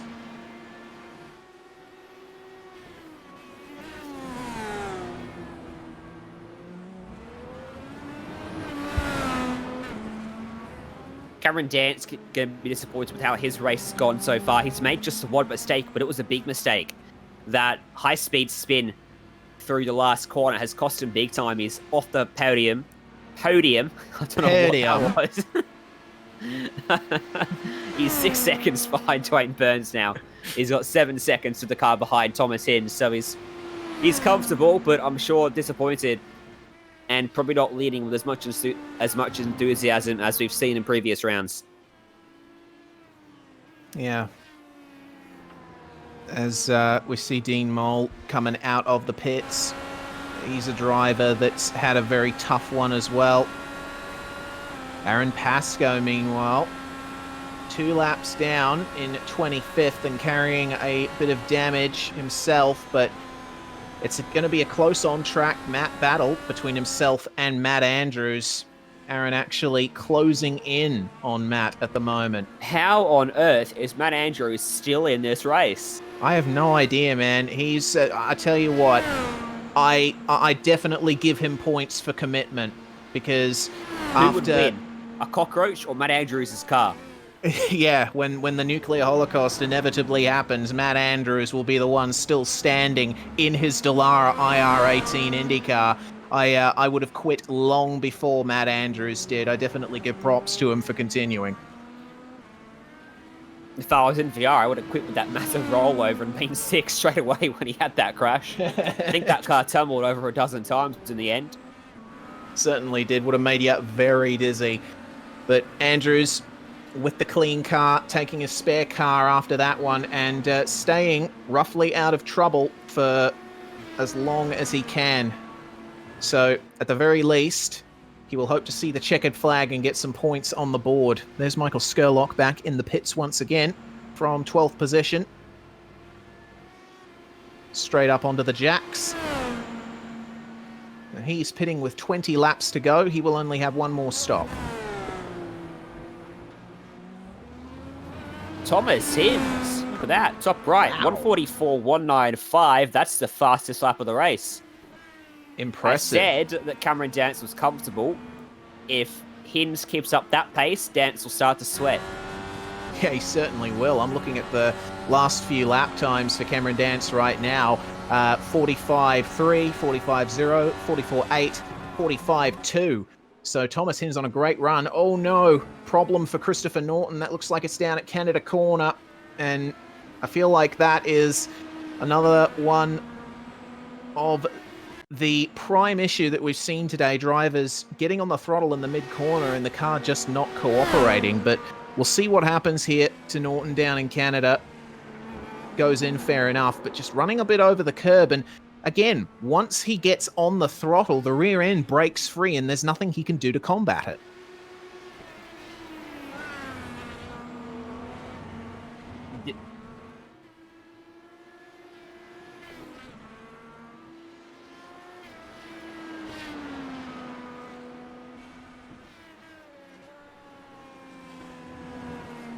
We're seeing as well Dwayne Burns on the run of his life. He was gaining on Chris Owen, but now electing to go into the pits, and this is going to be one more stop from Mr. Burns, we believe, if he can extend that stint out.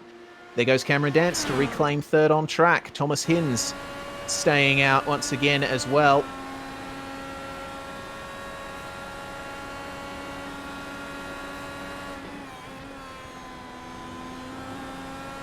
It's another 8/10 that he's taken out of Cameron Dance on that lap alone. Hinzy's previous lap, 1 minute 44.5, not quite on the level of the fastest lap that he holds, but he's doing exactly what he needs to try and take this podium position.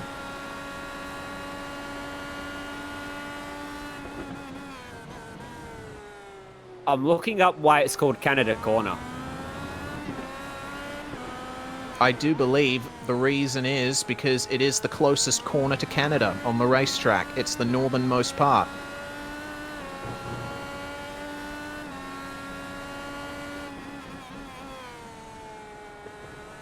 Boring.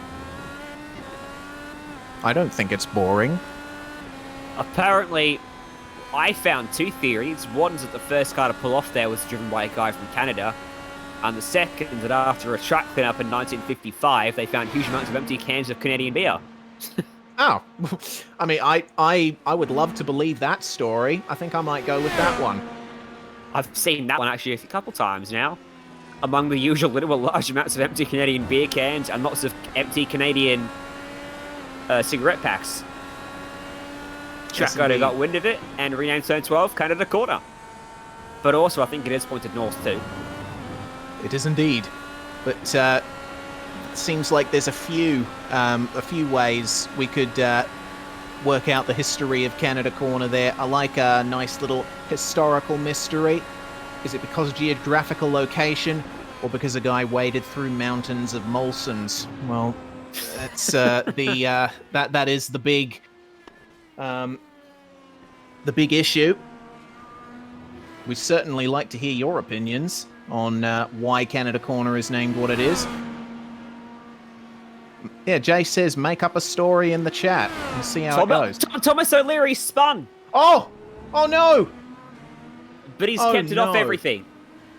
Oh. I was alt-tabs looking at the history of Canada Corner. Suddenly I hear a car spinning. I'm like, who am I following? Oh no, it's Thomas O'Leary. Goodness me, well... He keeps the race lead, crucially, but that's a mistake that he will not want to repeat. This is down at the Hurry Downs.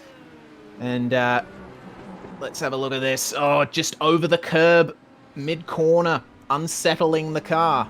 It's like if the curb bumps you a little too much and the wheels lift off the ground just as you're getting on the throttle, then the car does not like it. See, there's the bump right there, unsettling. Crucial stuff for O'Leary, able to keep it out of the wall. Nice car control to bring it back. It's cost him 6 seconds.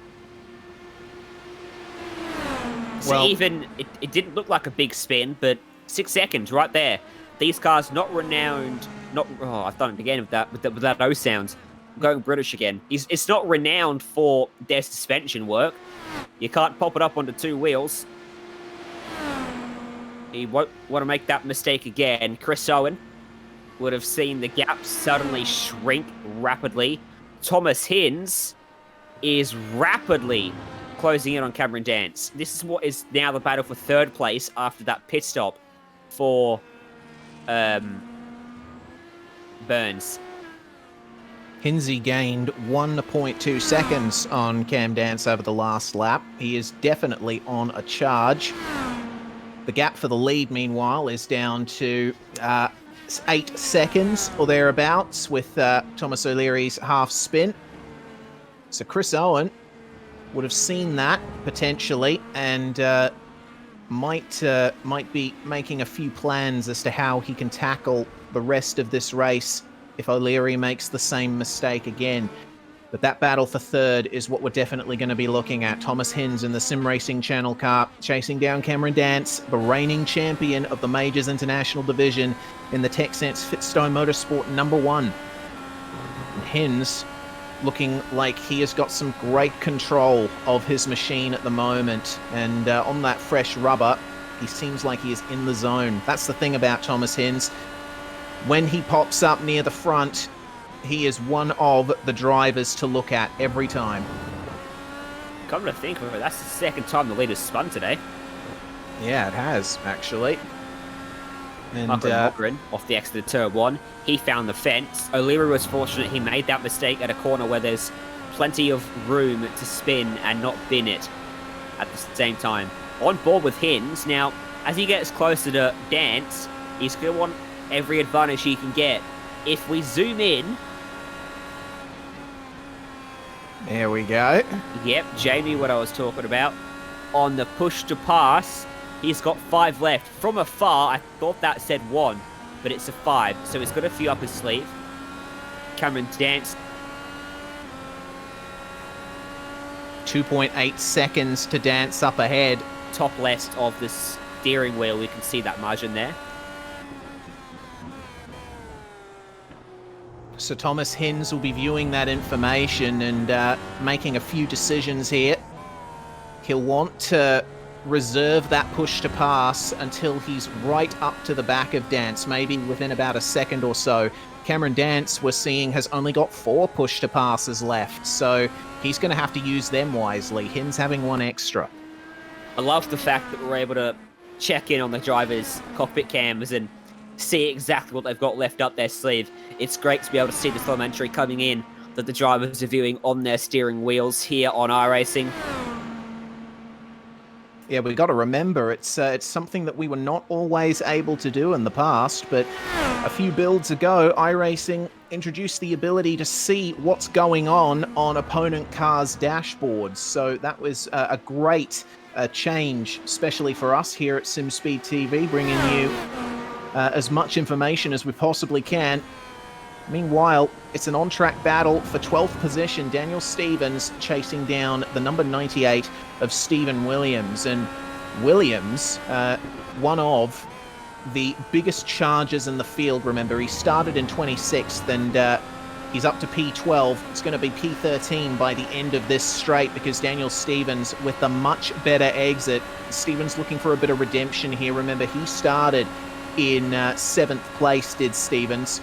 So this is another position en route to potentially getting into the top 10, but it's going to be a hard thing to do. There's only 9 cars left on the lead lap. Shane Bowen's a long way in front of him as well in terms of track position. Bowen's making his way towards turn 8. Daniel Stevens is heading towards turn 4 and 5. Harold Stadler, who's the last car in the top 10, he's heading to the kink. So massive margins between 10th, 11th and 12th. And it might all come down to who was able to stretch their fuel tank out the furthest. And that's curious.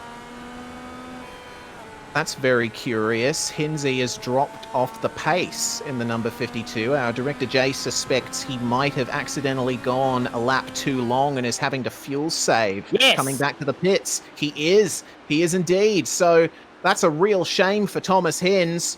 He is going to lose valuable seconds here versus Cameron Dance. He's going very slowly down the back stretch towards Canada Corner. He pitted on lap 26. So he's gone 14 laps because he's still on lap 40 here. he couldn't make it last the full 14th. That's a big shame. And remember, he's And- going to have to do 15 to finish it too. So this is why he was trying to go 14 laps, because he knew what he had at the end of the race, but there's no way he makes it 15 laps then if he couldn't even make it 14. Big shame for Thomas Hinz, so he's going to bring that into the pits sheepishly. But tell you what, with the pace that he was showing in that stint beforehand, definitely could have been in contention for a podium if only his strategy was a bit more on point. His in-lap, as he crosses the line, his in-lap was a 2-minute 18. That's 22 seconds slower than it should have been. Wow. Big time loss for Thomas Hinz. That's going to put him probably down in the 7th or 8th position area. Dean Moll making his way through here. Another one of the drivers recovering from a crash early on, now up into 22nd position, having passed the car of Stephen Williams there. Not for position. Dean Moll getting his lap back there. Without fail.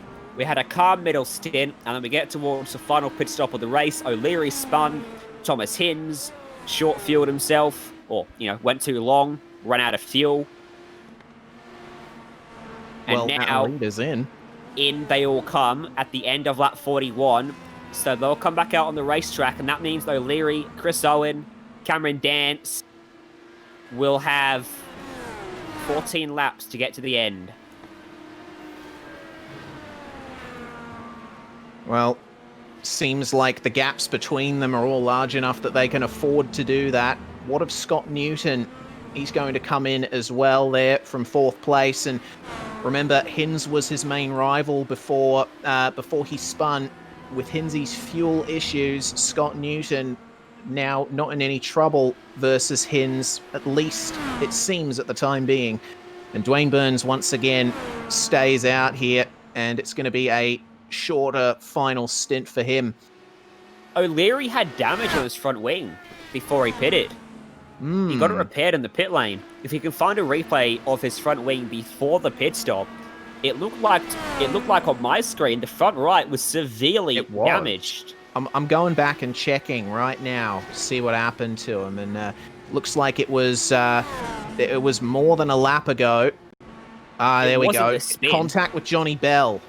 That's what happened. O'Leary making his way past Bell, coming into the hurry down section on his lap 30, on his lap 40, Thomas O'Leary.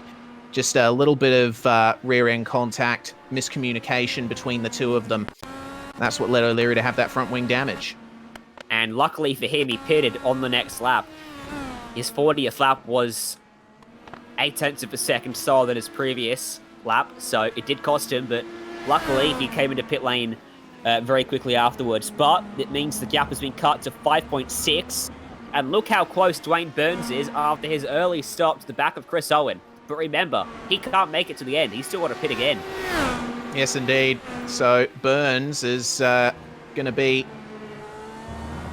really on the back foot in the final stint, but being able to mix it up here with the front runners certainly is going to lift his spirits, and he'll be hoping on a short final stop, reserve as many positions as he can. He's got the push to pass on. Have a look at this. It's going to be a move for second, potentially. Oh, he covered him. Nice defense there from Chris Owen. Dwayne Burns unable to make use of that push to pass beyond that. So Owen maintaining the position. I'm not sure if he needed to do that, though. You got to pick your battles, don't you, Reese? And I think Owen picking the wrong one there. Maybe he doesn't actually quite realize that the strategy Burns is on leads him to another pit stop. He last pitted on lap 35. Owen probably doesn't actually have that information at his disposal, so he might not know at all.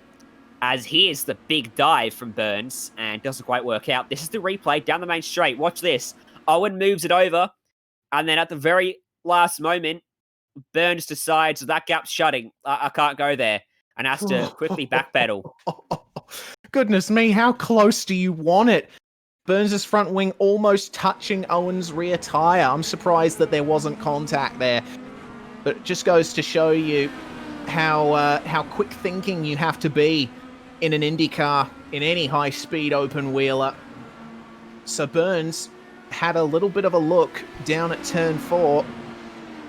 And he's on the push to pass again, it seems, because have a look at the run he's got here on Chris Owen. Yeah. Owen has no choice but to let him go here. He can go to lap 49 in this race, maybe lap 50. Whoa. And when he does, he'll be stationary for about a second or two if he doesn't take tyres, which tyres would seem rather pointless because he'll have just 5 laps to go. Here we go, the battle continues then. Burns found his way past Owen into Canada corner, but Owen seems not done with him. He's driving away from him. Slipstream. Yeah, I think Burns might still have a push to pass active there. He does. That's how powerful it is, the extra 60 horsepower, able to overcome the power of the slipstream that you give to the car behind. Well, good usage of it there from Dwayne Burns, and he has track position, which is going to help him ever so slightly further down the line when he pits on what we think will be lap 49.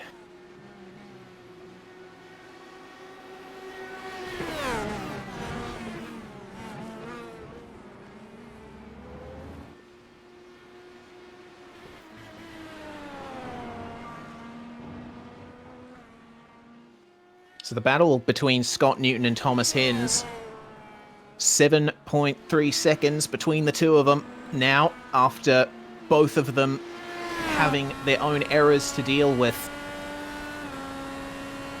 And there is the push to pass, active once again for Thomas Hins. He's going to be using that as much as he possibly can in these last 15 laps. He wants to try and get back up to the back of Scott Newton and get back into the top 5. And that fuel mistake that he made, he'll be ruining. So Dwayne Burns, Chris Owen, they did battle, so that's probably cost them a bit, but starting to fall away from O'Leary now after that gap was in the region of 5 seconds for a moment. Cameron Dance is 7 seconds behind Owen, and that is the battle for P2. He's completely relieved of any pressure from behind now, thanks to that mistake from Thomas Hins. As you mentioned, Scott Newton, the next closest driver, he's 16 seconds back. I wonder, when Burns pits, he might be able to pop out in front of Newton and in 5th place.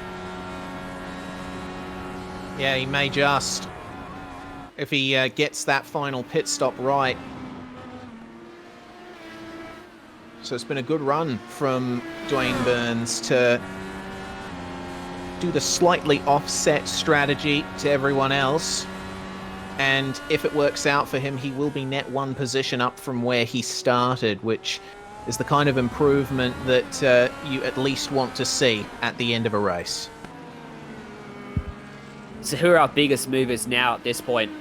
O'Leary's up 1 spot, but he's found a lot of time, so to speak. Scott Newton's up 5, 10th to 5th. He's been having a pretty solid day. Wayne Taylor's up 9 spots. Last car on the lead lap at the moment. Then you've got Gavin Barber, who's plus 11. Stephen Williams is plus 12.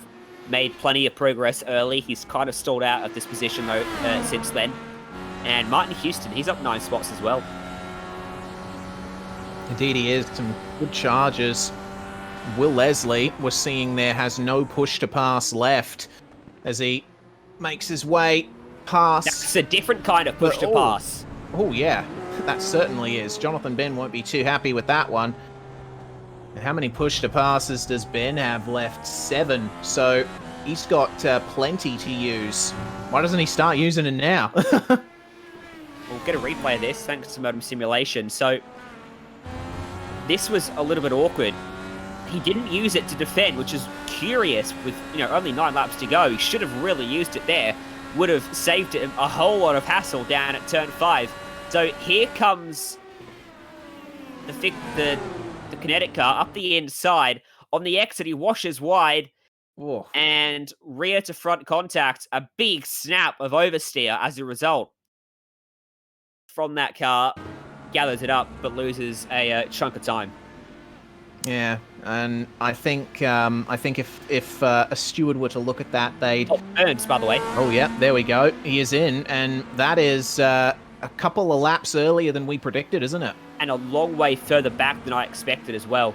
He's rejoined in 6th place, and he's 9 seconds behind Scott Newton. He's, what did I say he was going to come out in 5th? He's 5 seconds behind.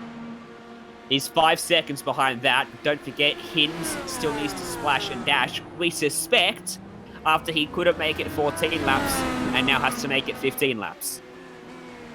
Yes, indeed. So we got a few more things to work out in the last 20 minutes or so of this race. We're seeing an on-track battle develop here for 8th and 9th. Harold Stadler continuing on the charge. And he's been in great form in the second half of this one, putting in nice consistent times, not making many errors, and it's going to pay off for him shortly. We can catch up here to Wayne Taylor. Thomas O'Leary making his way past Stadler, and that is a lap that he's putting on these guys. That leaves 7 cars on the lead lap. The early prediction was 6 cars on the lead lap. Christopher Norton's got that fate in his hands as he runs in 7th, about a minute and a half off the lead. Oh, take care, guys. Yeah, letting him go there was Wayne Taylor, and Harold Stadler now well and truly in the fight for that position. Meanwhile, Gavin Barber and Michael Skurlock you saw coming through the pits just before. They have come out together as well. Gavin Barber still ahead of Skurlock, but this battle here for 8th shaping up. Wayne Taylor through the carousel. Be interested to know what the status of Harold Stadler's push to pass is, because if he wants to use it, it's got to be now, coming 7. out of the kink. Right. So Taylor's got 10. Oh, okay. So this battle is going to be very intriguing. Wayne Taylor not on the push to pass, neither is Stadler. It's coming down to pure driving between these two for the moment. But and both are fueled up to make it home. Wayne Taylor pitted on the previous lap, and Harold Stadler pitted 2 laps ago. So Stadler on 1 lap fresher tyres. Going to be crucial for him. 7/10 of a second quicker that time by for Stadler. That's an excellent run. But now Wayne Taylor will be in the rhythm, and he'll want to try and respond to this. Laps are running out. So now the struggle begins to secure your position before the checkered flag drops. Another gap that's rapidly shut down is the one for P11, Gavin Barber and Michael Skurlock. Skurlock was just shy of a second quicker on the last lap. He last pitted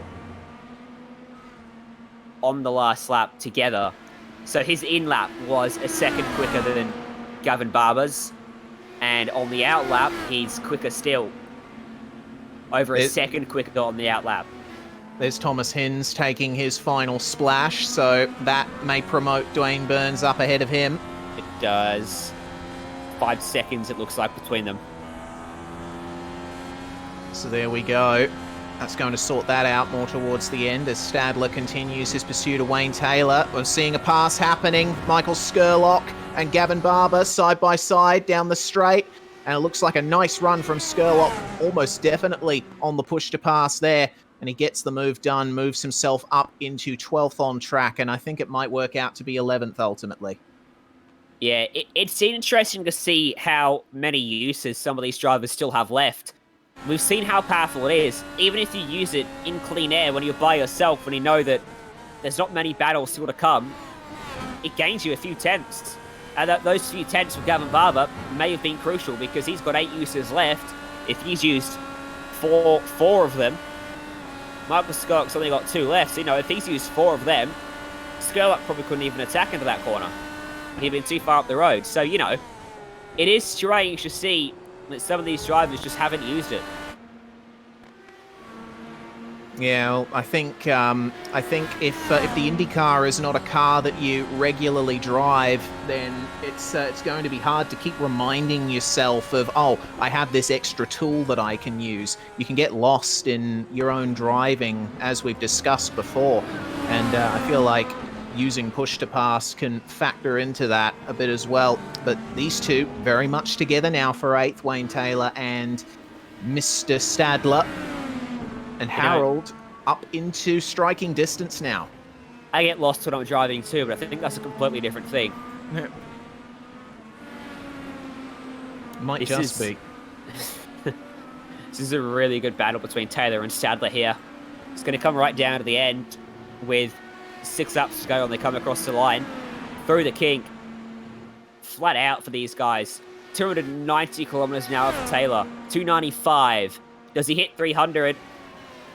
He gets 2 kilometers shy of it. And Stadler behind wasn't actually that much quicker. No, he wasn't. Had a little bit of a look there at Canada Corner, but not far up enough to make the move work. So now we come onto the front stretch. We'll see if Stadler uses push to pass here. He does not. Content to sit in the slipstream for now. And Wayne Taylor not using it either. He's still got 10 push to passes left. Taylor might not even have a button mapped for it. That is also a possibility. If he's got this far without using it at all. Thomas O'Leary's, I imagine you start with 10. That's how many they used to have in IndyCar before 2017. O'Leary's still got 7 up his sleeve. He's been by himself all race long. And allegedly still fuel saving, according to our director. Let's have a listen. Ever so slightly, it seems, for Thomas O'Leary. I mean, he's part of the crew that work out all of the stuff, all of the permutations before the event even kicks off. That's how hyper prepared Kinetic are for these races. So what he's doing at the moment is just driving to a number. He's got the lead that he needs to make that little extra bit of fuel saving work. 10 seconds. It's a good gap to work with.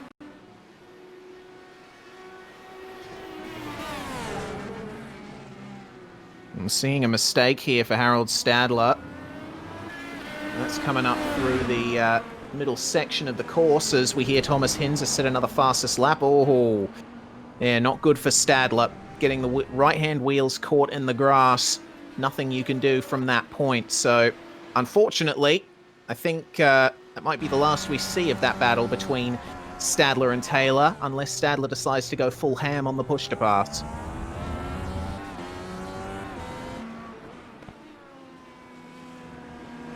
Thomas Hins. Check out the pace. First have driver taken in the tyres. 143s. Must have taken tyres of that splash. He did. 143.8. Now, I wonder if he can run down... No, he can't. I've actually just looked at the gap as I said that. He's 30 seconds behind Burns. Yeah, that's going to be a gap that no driver can make up in only 4 laps of Road America. Meanwhile, we check in again on Will Leslie, the overall championship leader. Managed to put himself back up into 14th position and now looking at 13th because Gavin Barber, who was fighting just beforehand with Michael Skurlock, starting to come into the picture.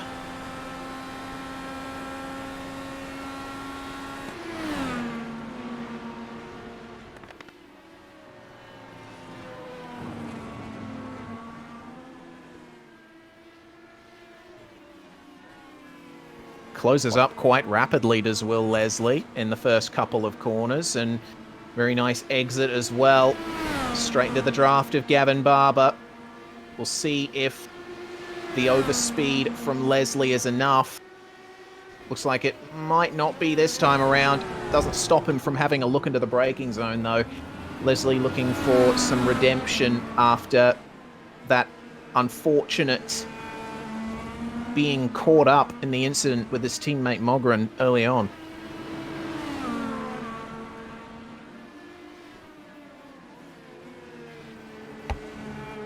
We got 3 laps to go now for these drivers. Looks like full race distance is going to take us only just north of 90 minutes. So a very quick race. One of the quickest of the major season so far. After we've had long events like 2.4 hours of Le Mans and Daytona. Indy 500 went for quite a while. The 600 miles of Charlotte went for a long time. Certainly did. It was about 4 hours, wasn't it? Yeah, it was, but certainly had a lot of fun in that one. As we hear, Cameron Dance is rapidly closing in on Chris Owen for second place. Have a look at the gap there. He's gained a second in the first sector. My goodness. His last lap was a 44.7 and Owen's was a 45.5. So we gained 7 tenths last lap and a second in Sector 1. Now, note that Stadler was in front of Owen for Sector 1. He was indeed. And that would have been a little bit of aero wash for Chris Owen, not helping his pace. He is past Stadler, though. Next car up the road for him is Wayne Taylor, who you just saw going through the kink there. But that's crucial for Dance. That is the kind of happenings that he needs. If he can maintain that pace, will certainly help him. Harold Stadler going very deep into Canada corner, almost cleaning up Owen there. Oh, and there's Will Leslie making his way past Gavin Barber on the outside. Up into 13th position now, which is going to be some compensation for what happened to him earlier on, but he would have certainly been hoping for a bit better from this one. Here's the replay of the incident. That's a textbook dive up the inside, and you saw Barber try to come back at him here up the inside, but Will Leslie later on the brakes and just sweeps around the outside to complete the maneuver.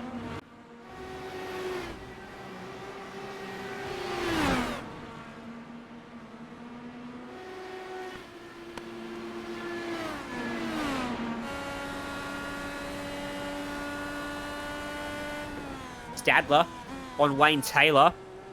That gap is down to 2.3 seconds. Yeah, working very well is Harold Stadler at the moment. He did have the incident beforehand, going off the circuit and losing those valuable seconds, but it does seem like he's clawed most of it back. Definitely on a good run of pace at the moment.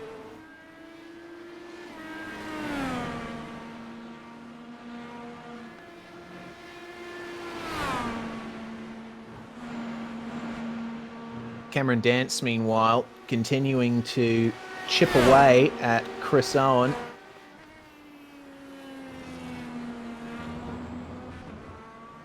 And I've just heard, I was just watching Cameron Dance there. He clutched it in the braking zone into Canada corner. Some big fuel saving happening for him at the moment. Yeah, these drivers will be quite tight on their fuel. There'll only be a handful that are comfortable. The ones that are pitted after lap 40, I'm going to say, lap 40. There's the push to pass once again for Cameron Dance. Setting a 1:45.2 on that last lap.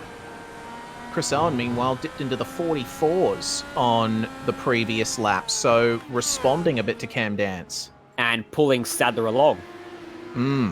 Yes, that's going to help Stadler in his battle with Wayne Taylor, this slipstream from Chris Owen.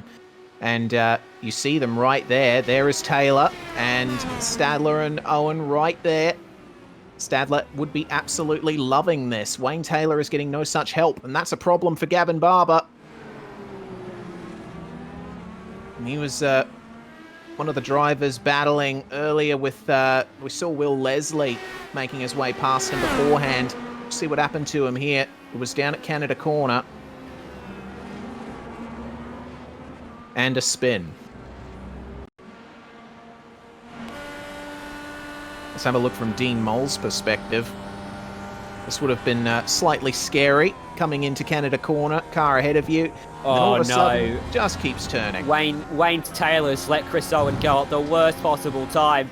And this has given a massive run to Harold Stadler into Canada corner, late on the brakes, up the inside. Oh, there's contact.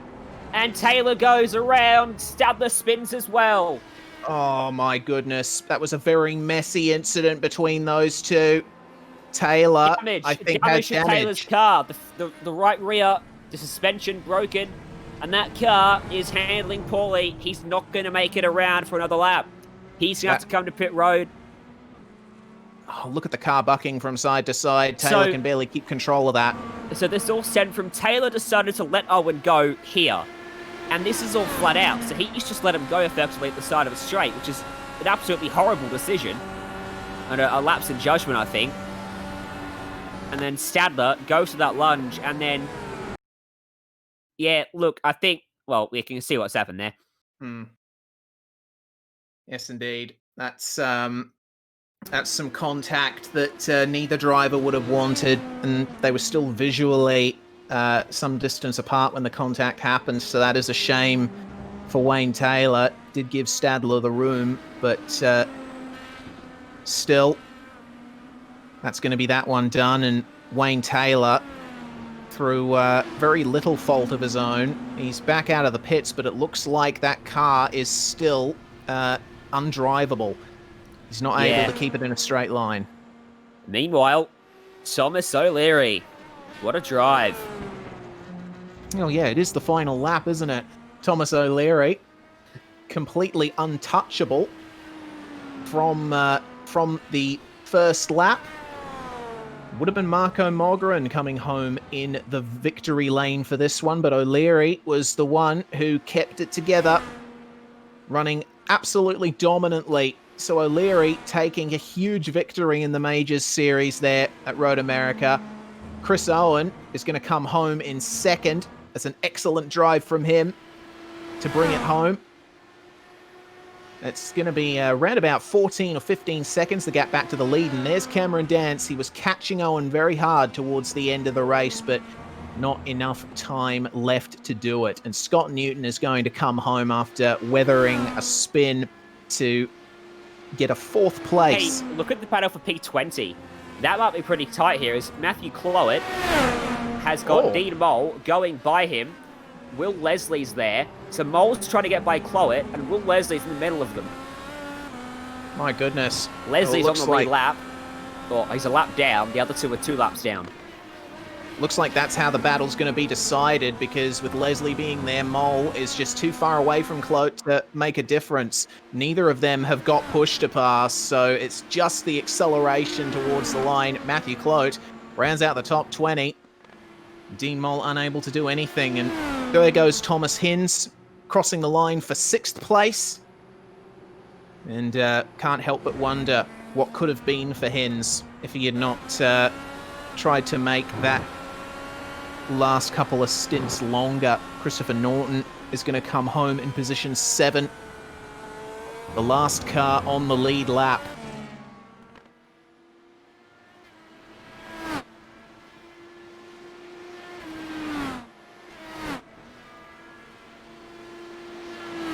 And the last car running, Philip Morton crosses the line, and that is it.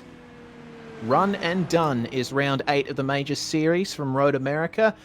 These are the official results then. Thomas O'Leary taking the win by 14.6 seconds from Chris Owen. Cameron Dance comes home another 2 seconds behind Owen. Scott Newton in 4th, and Dwayne Burns completes the top 5, 1 up from his starting position. That's slightly off sync strategy.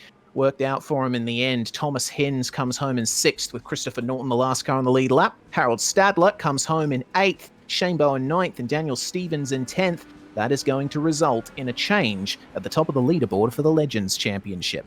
Certainly will. Michael Skurlock recovers to 11th after his early issue. Will Leslie in 12th ahead of Stephen Williams, Gavin Barber. Great drive from Williams to gain 13 spots in the end. Jonathan Bain in 15th. Martin Houston, Philip Morton, Wayne Taylor after the contact at the end, only finishing 18th, 2 laps off. And Phil Otto and Matthew Clowett making up the top 20. Dean Mole would have gotten into the top 20 were it not for Will Leslie on the final lap. So he's going to have to settle for 21st after starting in 11th. Johnny Bell comes home in 22nd position with Matt Andrews seeing the finish in 23rd. good on him for sticking it out to the end. Aaron Pascoe comes home 3 laps down, as does Bradley Matheson in position 25, and then we get into retirement territory. Damon Stockton, Sean O'Hara, Ilya Sharmov, Marco Mogren and Pierre Cousin not making it to the finish, and Mogren and Cousin only out a couple of laps in.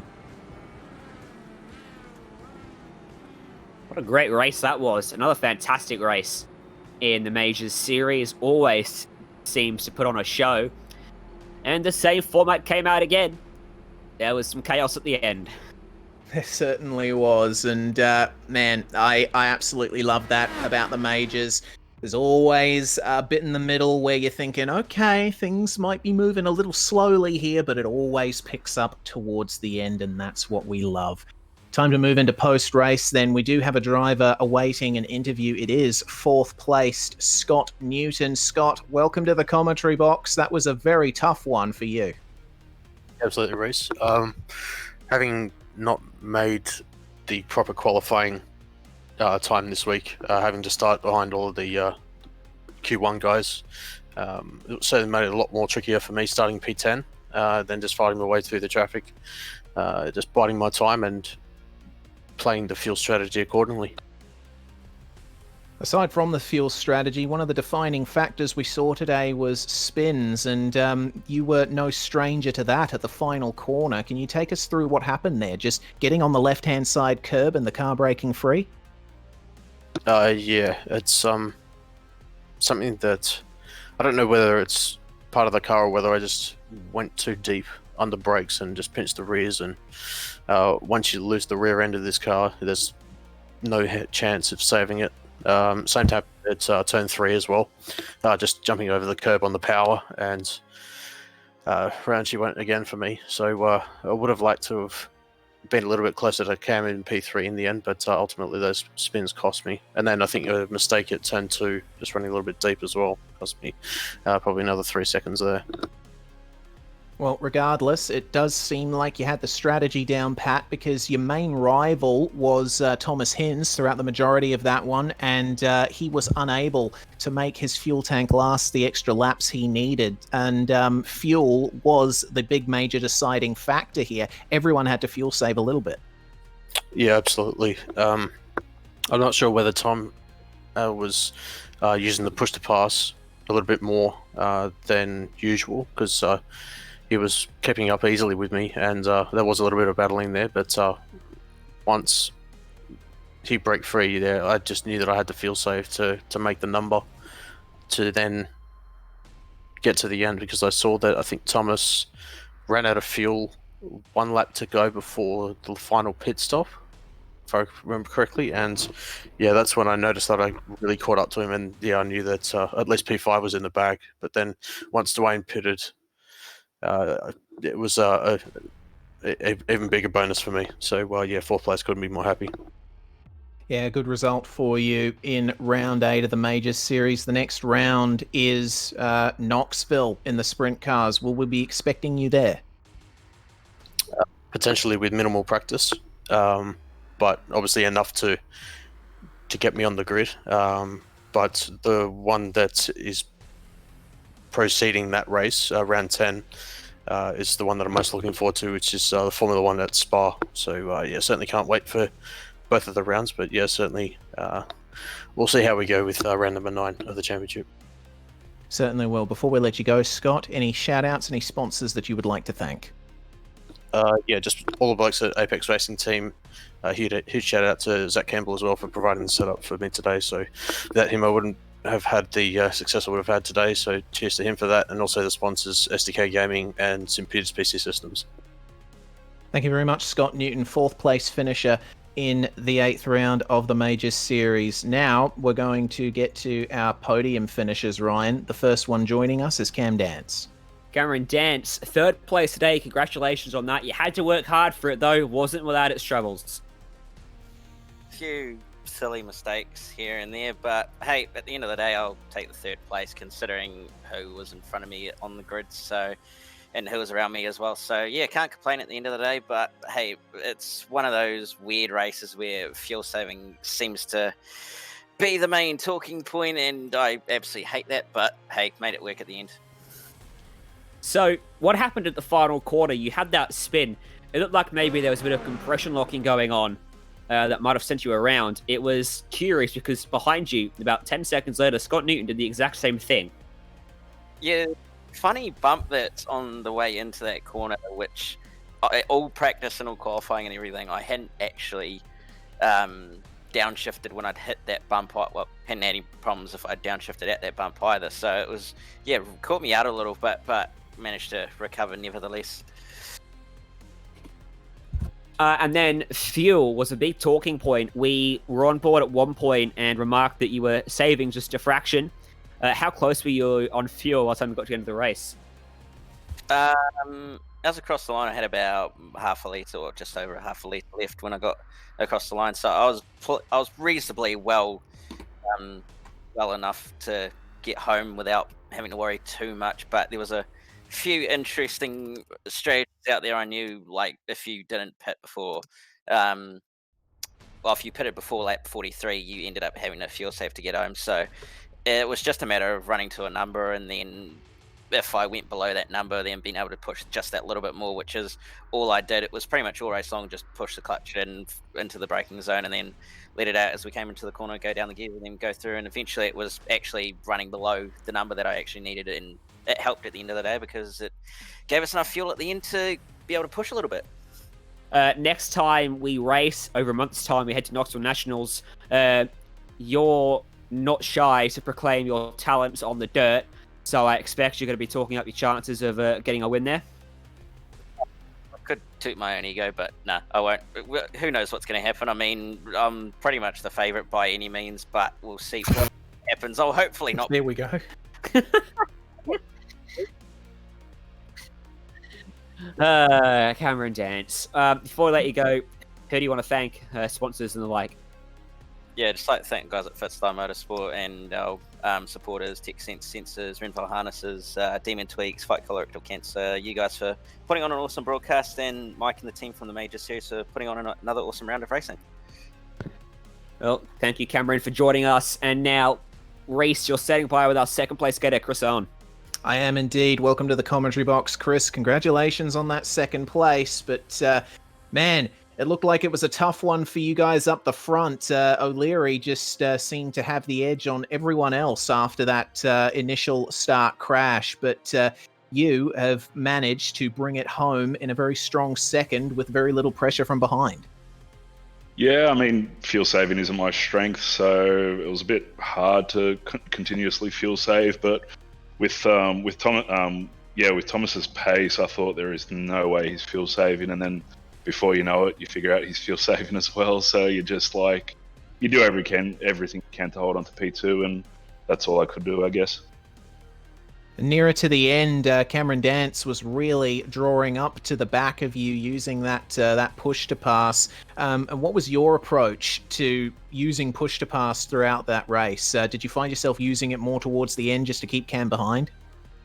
I think I used it twice on the first lap, and then I think I used it once or twice on the second last or last lap.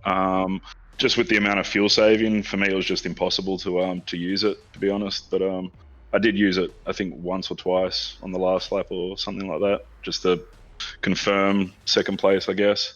But yeah, he was really reeling me in. So yeah, there was a bit of pressure there. Nonetheless, it's a very strong result for you getting second, and it seems like you're quick in many different cars, but the Indy car, does it gel with your abilities? I think so. I think just the open wheelers or the F1 and the IndyCar, I tend to lean on the front tyres quite a fair bit, which pays off in open wheelers compared to, say, the GT cars. So I use it to my advantage and perform fairly well, I guess. Second place is all right, I guess. I'm pretty happy. Well, before we let you go, Chris, who gets it done for you in that number 27? Just the team as always, Rival Autosport. We've been putting in a fair bit of time just to get the results on the board. And yeah, HRS, Brett from HRS, Maverick Kart, and yeah, thank you. Chris Owen there, your second place finisher, and our final driver interview of the night. We bring in our race winner, Thomas O'Leary. Welcome, Thomas. And wow, I mean, it seemed like past the incident on lap 2, you're almost untouchable. But just take us through that incident when Marco Mogren spun. What was going through your head? I really didn't know which way to go because of the fact that we're both in the UK and in Europe. So the ping was just crazy. So his car went left, right, left in front of me. So I just thought, well, I'm going to go straight and hope for the best. But yeah, we made it through and just pushed for a little bit to try and get a gap to Chris. And then it was just a fuel-saving game. Well, it wasn't all plain sailing for you because you did have a half spin in the second half of the race. What happened there? Because we noticed quite a few people making the same error. It just seemed like the rear braking free under acceleration. I was hoping you guys hadn't caught that, but we did. If you touch the apex too much on the inside, then the car just bumps and bounces in the air, and as it does that, the rear slides. So you just you can't do that, and you saw the outcome of it. But yeah, I settled down after that, got back into the groove, and I don't think I had any other incidents after that. We were talking to Chris Owen just before. He thought for sure at the start of the race that you were not fuel saving, considering the pace. But with the pace that you and the other kinetic cars showed in this round, you were still able to pull the fuel saving game off. And I was saying that that speaks to the amount of preparation Kinetic put in for these races. How much testing were you doing? The team did loads of testing. I mean, I've got to thank Marco, Liam, and Christian as well as lots of the other guys for all their help in preparation for this race. But yeah, the Kinetic cars are really quick. So I knew that I felt confident in the track and the combo, so just had to push hard at the start. And I wasn't fuel saving, but I was just trying to build a bit of a gap so that I could always use that up at the end of the race if I needed to. Well, with this win, it has consolidated your championship lead, Thomas. So coming into next round at Knoxville, you are still on top. I'm super excited for Knoxville. I love the oval races, so I can't wait to see what happens there. And hopefully we can extend our championship lead at the next race in Knoxville. Oh, before we let you go, Thomas, anyone that you'd like to thank for your position on the top step of the podium? Just huge thanks to all the Kinetic guys for all the hard work they put in, and it's good to see that we get a good result, even though we were a bit unlucky with Marco and Will. At least we got a win away from it and some points to put on the table for the rest of the season. Thank you very much, Thomas O'Leary, your race winner in round 8 of the International Majors Series. Well, that brings to an end proceedings for tonight, Ryan. And, well, we've said it before. We'll say it again. Textbook Majors race. Action, a lull, and then action. Love it. Yep, another cracking addition to put into the record books for the series. But we're going to switch it up more than a few years. In a month's time when we head to Knoxville for the Knoxville Nationals. Can't wait for that. Hit the dirt here in the Majors Series. Yes, indeed. Driving the 410 sprint cars around the home of sprint car racing. I hope you join us for that in a month's time. But here on the iRacing Esports Network, it's time for us to say goodbye from SimSpeed TV. My name's Reese Gardner. Ryan Jones is the other voice that you heard in the commentary box, and Jay Kennedy on cameras. A big thanks to Mike Ouellette and the administration team of the Majors and the Mile and Repair Foundation, who we are supporting in this round. From all of us here at SimSpeed TV, it's bye for now, but not forever.